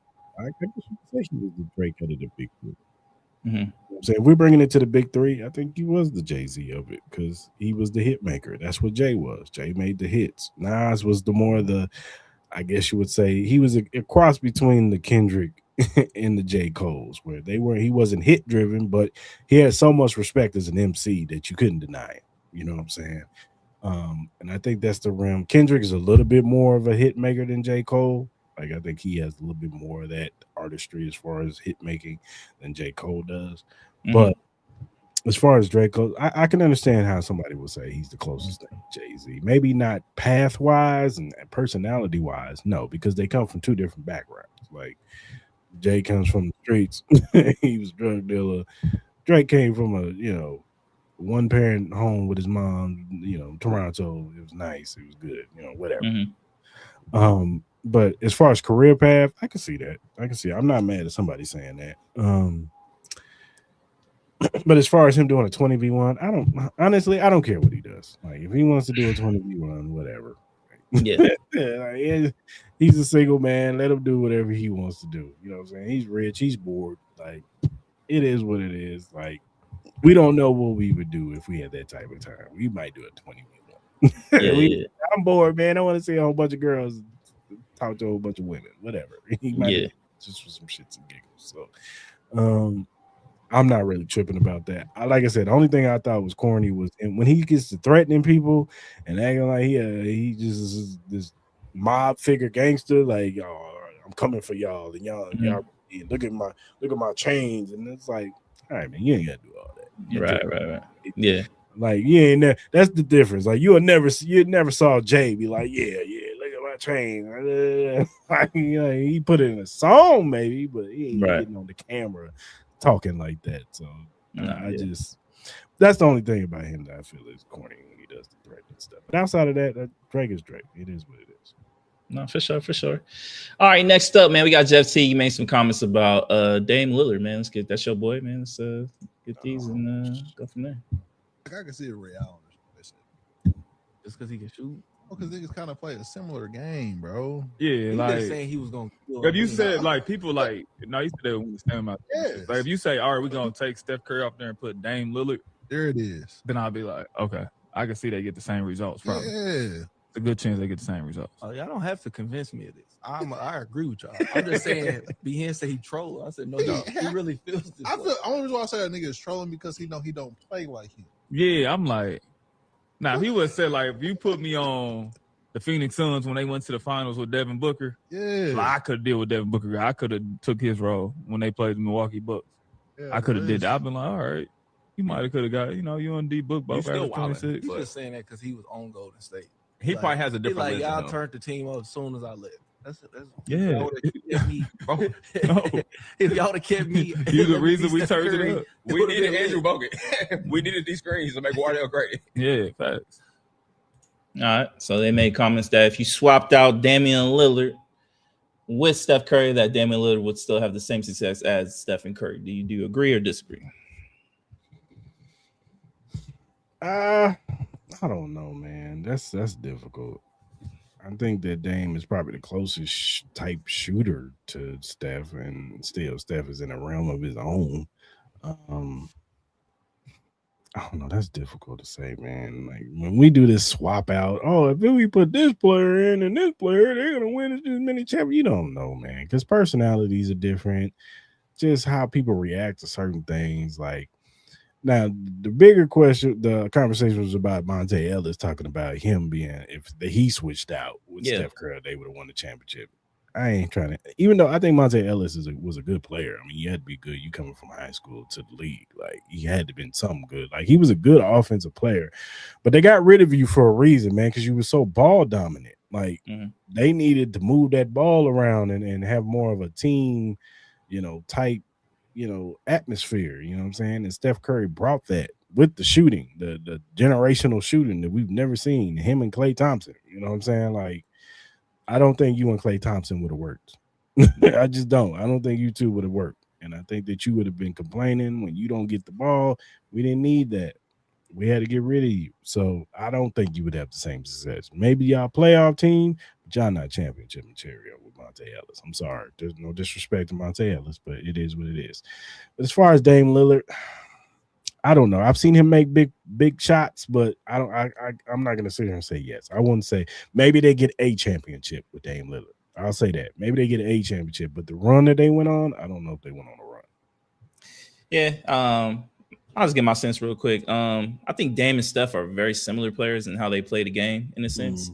But at the same time, I just think we gotta stop doing like I get the woulda, coulda, shoulda. You put this player on that. I could have did that. It's kind of like the whole argument I had with T-Mac and saying that he could have did the same thing Kobe did. But I'm like, you had the opportunity, you did not. You know what I mean? So I say the same thing with Damian Lillard. He's had some really good teams as far as like with the Portland Trailblazers. Maybe they weren't as obviously when the Warriors got, Kevin Durant. Obviously, that wasn't, the same. But there were moments where the Trailblazers played the Warriors and they were up in the series and they didn't win it. So, look, Damian Lillard, he's a great player. They're very similar. I'm sure shooting wise, it would have been the same, but I'm not going to sit here and be like he could have did exactly what Steph Curry did. Like maybe as far as numbers and stuff, but as far as like accomplishments and stuff like that, I'm not going to sit here and say that. You know what I mean? He had the opportunity and it just didn't go his way, and that's not to his fault of his own.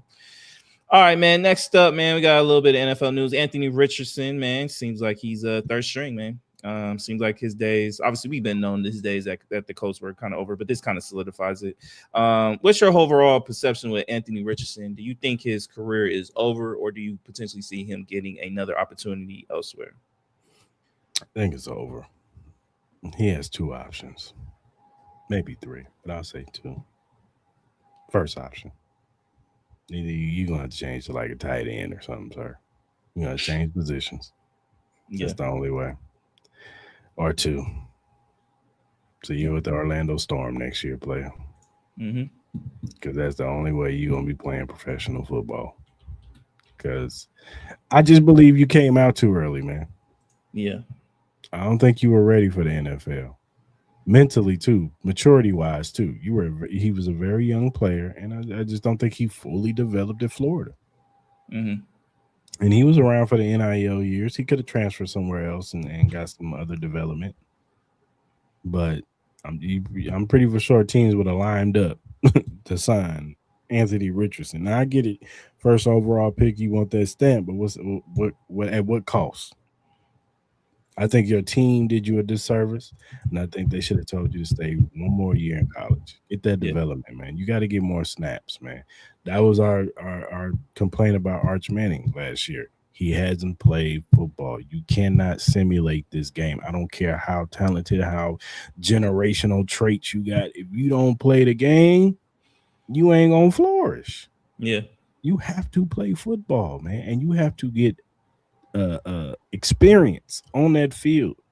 And you see the guys who get a lot of experience as the guys who play a lot of football in college. Over 50-something snaps. It's been tried and true. Look it up. It's a stat. Especially at the quarterback position, because you just learn stuff. You grow as a quarterback. You get to read now. Some guys are just not good, and they get to the second level, and they're just not good at it. But I'm just saying, like, you just learn things. You learn how to read defenses better. You learn how you just get that experience when you're playing quarterback. He played 14 games? And he's a young, so maturity-wise, you wasn't there, and experience-wise, you weren't there, brother. And then you go to the Colts, and the immaturity showed with you tapping out of the game. You were never looked at as the same when you tapped out of that game. You were never looked at as the same. Even your coach, Shane Steichen, he wanted you done. He wanted you gone. He really did. I don't think your teammates respected you no more. I just don't. Unfortunately. And I know it was a mistake, and you're young and you could have, you know what I'm saying? Like, it is what it is. But unfortunately, I just think that you should have asked for your release. And you should have went somewhere else to another team, maybe play backup somewhere else, maybe get some development somewhere else. But I don't know, man. I don't see him. I would be very surprised if 3 years from now he's still in the league. Yeah. It's tough, man. You had a lot of promise too. Next up, we'll keep it going, man. After 30 years, it seems like we're gonna the murder trial for Tupac Shakur is finally gonna happen. With everything these last 30 years, the impact of Tupac and stuff like that. What do you think this trial, even though it's been 30 years, what kind of impact do you think this verdict would still have? Do you think it would still have a big impact as far as like the verdict and getting the ending result that a lot of fans have been seeking for? No, because we all know who did it. It's like it's no secret. It's not like it was a murder mystery. Like, we know who did it. Yeah. And the person who did it ain't alive. Yeah. So it's not like he can go to prison. So I don't know, man. You think this is more just for show? Yeah, I don't get it, man. Let that man rest in peace, man. It's been over yeah. 30 years since he's passed away. Let that go, man. Yeah, let that whole Respectfully family. to his family, and I'm not trying to, if his family want to go forward with this and get some closure, okay, fine. I apologize. Go and get y'all closure, man. But let that man rest in peace, man. It's been over 30 years since this stuff has happened. It's an unfortunate situation. We lost a talented brother, not just a musician, a talented brother acting, whatever. We lost a talented brother at a very young age. People don't understand how young. Tupac was only 24 years old, 24, 25 years old. He was a young man. We missed that. You know what I'm saying? Because he was a very knowledgeable young man. He wasn't stupid. He had his flaws. We all have flaws. Yeah. But he was a very talented young man, and we missed out on him growing, and who knows what Tupac would be in 2026. You know what I'm saying? So, but yeah, I just think I just think that this trial is kind of not necessary because we already know who did it. Yeah. We know who's connected with what and why it happened, and unfortunately, he got involved in some stuff he shouldn't have got involved with. Kicking it with Suge and them, and jumping into some stuff that had nothing to do with him. You know what I'm saying? So it's unfortunate. Rest in peace to Tupac, but I wish they would just let this go, man. Nah, I feel you. Prayers out to his family and all that. I mean, hopefully they get the closure with everything that's going on. All right, man. Next up, man, we got some news for my man. He hates this topic because he still thinks this will never happen. But we finally got some more news about GTA 6, man. We're going to get some gameplay that's going to be exclusively shown on Netflix for 6 hours. And then I believe you'll be able to see it on like YouTube and stuff like that. This will all happen August 27th at 3 p.m. Sir, what's your level of excitement to see finally gameplay of GTA 6 that is still scheduled to come out in November? What are your thoughts, man? It's at a 1. No, I'm just playing. It's at a 9. It's at a 9. It's at a 9. It's at a 9. Yeah. Are you going to tune into this? Yeah, I'll watch. When is it? August 27th at 3 p.m. What day is that? I don't know what day that is. I don't know. Let's find out. That is a Thursday. I'll be at work, but I'll sneak off somewhere. No, facts. And for everybody that's complaining that it's on Netflix, like, number one, all y'all got Netflix, so stop lying. And then 2, y'all can wait 6 hours and it'll be on YouTube and on the Rockstar website, so y'all be fine. And I'm sure there'll be leaks all over the internet too. All right, man. Next, I just saw something. I'll tell you off camera. Oh, okay. Next up, man, seems like YouTube is changing who can earn money from the shorts creator pool. Starting February 1st, 2027, creators must average 10 million qualified short views over the last 90 days to be eligible to earn money on shorts. What are your thoughts with these changes to YouTube? You have to have 10 million shorts. 10 million qualified shorts over a 3-month period. Jesus, man, that's a lot of content. Starting to isolate people out from making money on making money. I heard it's getting rough on YouTube. A lot of the big time creators are saying that it's getting rough for them because they're not really getting their stuff pushed. They're trying to push the smaller content creators like ourselves, and it's getting rough. We're still waiting for that push, YouTube. We can use it. Hard out here for a pimp. You know what I mean? But yeah, we'll see. Yeah, we'll see what's up. Next up, a fan is suing the New York Yankees for $10 million after Jose Ramirez lost control of his bat, which flew into the stands and struck her in the head and allegedly left her with permanent injuries. What are your thoughts with this, man? Do you think she has a claim or not? What are your thoughts? Get your money, baby. I don't think you're suing high enough. Yeah. It's a you need more? You want to get more? Yeah, it's $1 billion organization. It's the Yankees, baby. Go get 20. Oh, so I take it you would sue too? But you wouldn't? That baseball bat push-ups out your head and you got headaches and shit every day. I would do a little something. You know what I mean? But hey, man, shout out to her, man. Hopefully she get it. You know what I'm saying? And I hope she get it every penny. And she could donate to the channel. Watch, she likes sports. Hopefully the lawyers don't try to take all our money either. I see. Nah, they gonna get a cut. They gonna get a little percentage. We all know what's up. All right, man. Next up, man. I'm gonna play this clip, man. I just want to get your thoughts on this clip, man. We'll go from there.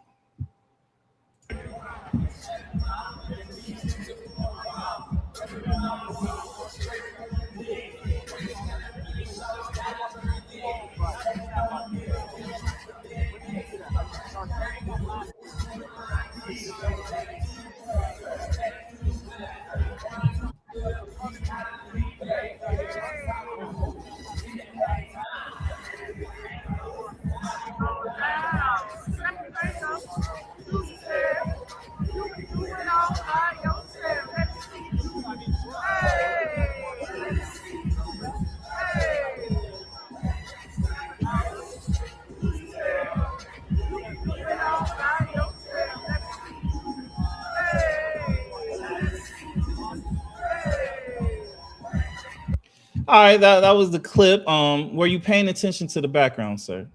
No, I was too busy jamming to the music. Sorry. So you missed the whole Ice Cube shit, huh? So What was he doing? What was he doing? Oh my god, bro! Come on, dog. You ain't see it. My bad. I was snapping my fingers, man. You can't be playing that song. All right. I'm gonna play it again. I'm not gonna play it all. You should have told me to focus on the background. I figured you would pay attention. I told you, look, I said you over here jamming and bobbing your head, snapping your fingers and shit. All right, pay attention to the background and watch Ice Cube. All right, and you tell me what you think.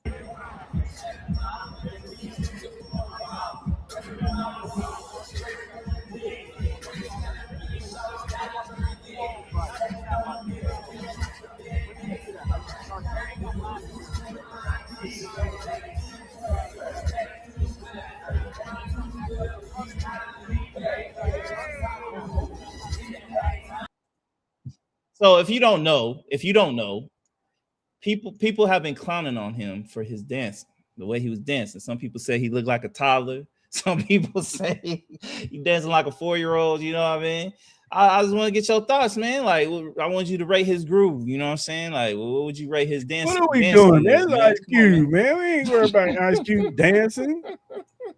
Ain't MC Hammer back there. Oh, man. Well, man, I thought players supposed to dance, man. You know what I'm saying? No player, gangster. Hey, gangsters dance a little bit, man.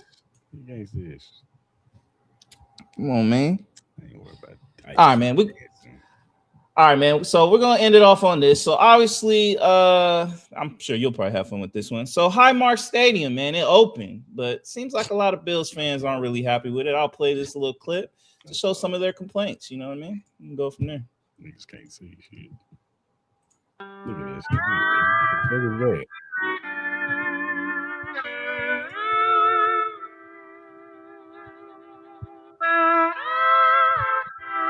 What are your thoughts with the whole Highmark Stadium? I'm sure you've seen some of the pictures and stuff like that. What are your thoughts with that? It looks terrible. It looks really, really bad. How you expect people to see? Look, man, I don't know, man. Like, even the lower level has some bad angles to it. You know what I'm saying? I'm not. It's like, look, man. And then on top of that, they got the small screen.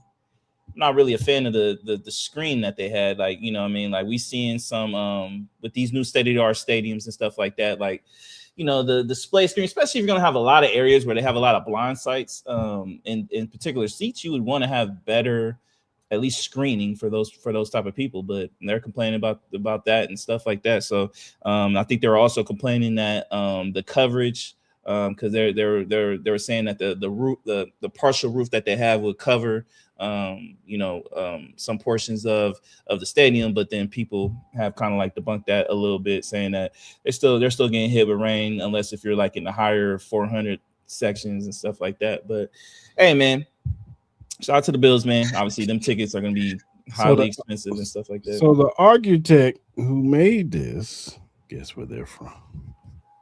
What, Kansas City? Oh, well. So what you trying to say? They did that shit on purpose? Got you, bitch. That's crazy. Oh, man, we still beating y'all ass. Yeah, besides the outside look cool, but the inside look they look whatever, man. Look whatever, man. But shout out to y'all. Hopefully y'all get home field advantage in some kind of capacity with that. Mm-hmm. And that's it for random news. Man. All right, man. Let's hit the last thing. Crystal ball. NFC North. Final standings, division record prediction, number of playoff teams, bold predictions, and surprise predictions. What do you got, Mo? What do you got? Final standings. Final standings. I have the Bears 1. I have the Lions 2, the Packers 3, and the Vikings 4. Yeah, I got Bears, Lions, Packers, Vikings. For sure. Division record predictions. So I got the Bears going 4-2. I got the Lions 3-3. Packers also 3-3, and then I got the Vikings 2-4. I got the same things. Here we on the same page. Number of playoff teams. I got 2. I just think I counted out all the teams I would expect. I expect at least 2 coming from this division. I'm gonna go 3. Oh well. I got 3. I got the Bears, Lions, and Packers. Okay. But it would not surprise me, the Vikings, man. Bold prediction. I got Caleb Williams wins the MVP this year. My bold prediction is Bears miss the playoffs. Oh, wow. Okay. Surprise prediction. My surprise prediction is that I think Caleb Banks will be considered the best defensive player in this division by the end of the year. Okay. My surprise is Vikings win the division. Okay. And that does it for our crystal ball. Bet. Next week will be the AFC North. We got to talk about that godforsaken organization in Cincinnati that still has practices in the park. What would you do if you saw your Raiders had to cross a crosswalk to get to their practice facility? Hopefully they got a good cross guard. Motherfuckers don't get hit. That motherfucker cheap, boy. Aren't they building a new practice facility though? Something like that. We'll see. All right, man. You got anything else? Do I have anything else? Nah,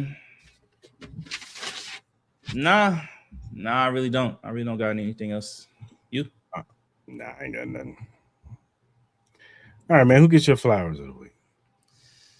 Flowers of the week, man. I'll give it to Don Nelson. Obviously, he passed away. Great head coach. Yeah,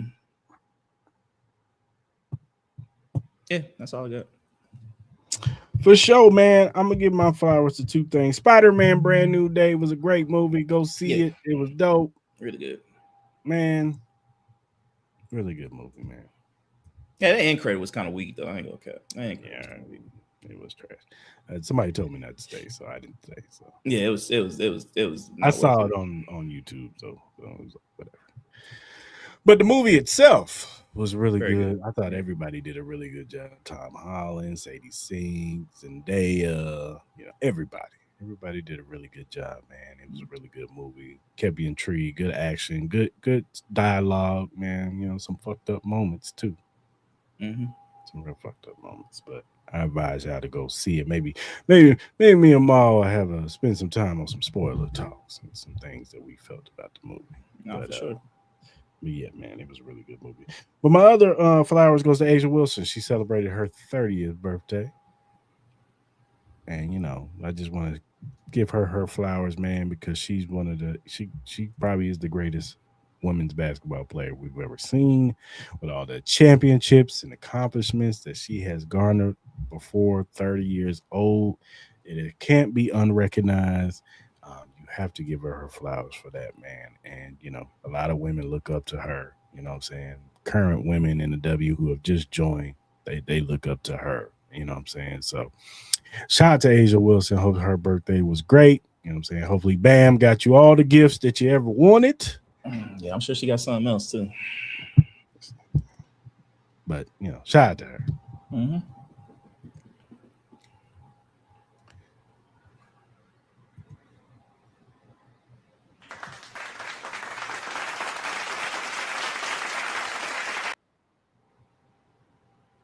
Any hell no? Hell nah.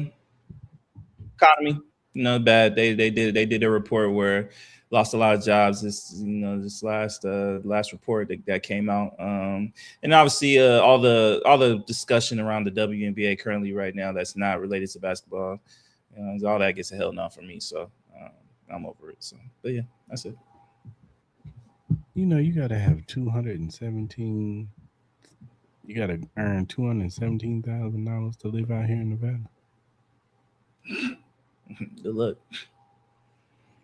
That's actually cheap compared to some other cities. 117,000. To live comfortably, though. Yeah. Yeah. It's kind of hard out here for a PM.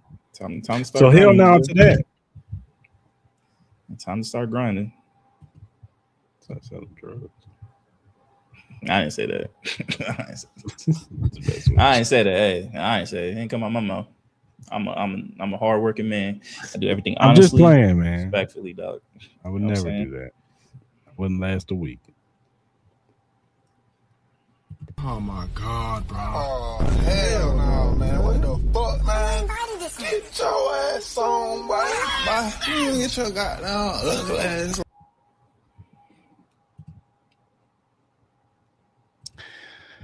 All right, good people. Appreciate y'all tapping in with us.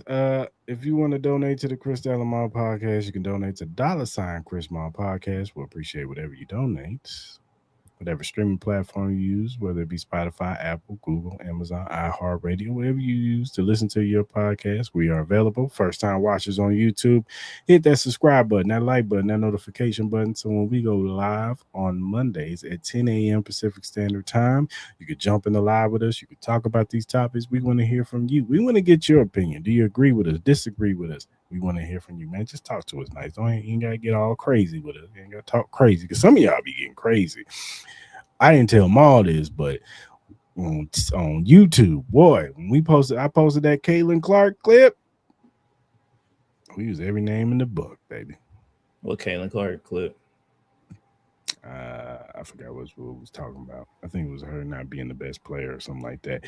But people were mad about that. Oh, they was mad. They was super mad. Saying we were. Once again, black people coming together and trying to shit on Caitlin Clark. We ain't even say nothing about race, but whatever. Yeah, when you get a chance, I gotta read those comments. I ain't even know. Check it out. But yeah, man. But yeah, just talk to us nice, man. We just over here giving our opinions. You ain't gotta get all nasty with it. She don't know you, so it is what it is. But hey, subscribe to the channel if you're gonna talk trash. At least give us that. Yeah, do that, please. You know what I mean? I'll take the shit talk. Just subscribe, my brother. Just hit that subscribe button, man. It's free. Yeah. It's free. All right, man. Whatever social media platform you use, whether it be X, Instagram, TikTok, Threads, Facebook, whatever you use, we're available at Cris Style Mal. Follow us and follow you back. We're just local guys who like to talk sports, music, movies, and all kinds of various other things. If you have critiques or feedback, or if you have a question or topic, and we like said question or topic, we will bring it up. We will shout you out because we want to show love to those who show love to us. So go ahead and hit us up via DM, emails, or our mentions. All right, good people. Until next Monday, I hope you guys have a good rest of your week. Be safe out there. Football season is revving up, y'all. We're getting closer and closer, man. It'll be September before you know it. So, but be safe out there this week. We'll be back Monday with all the news, all the stuff that we want to talk about, WNBA, NBA, NFL, whatever. You know what I'm saying? But we will be back next week. And until then, we are gone.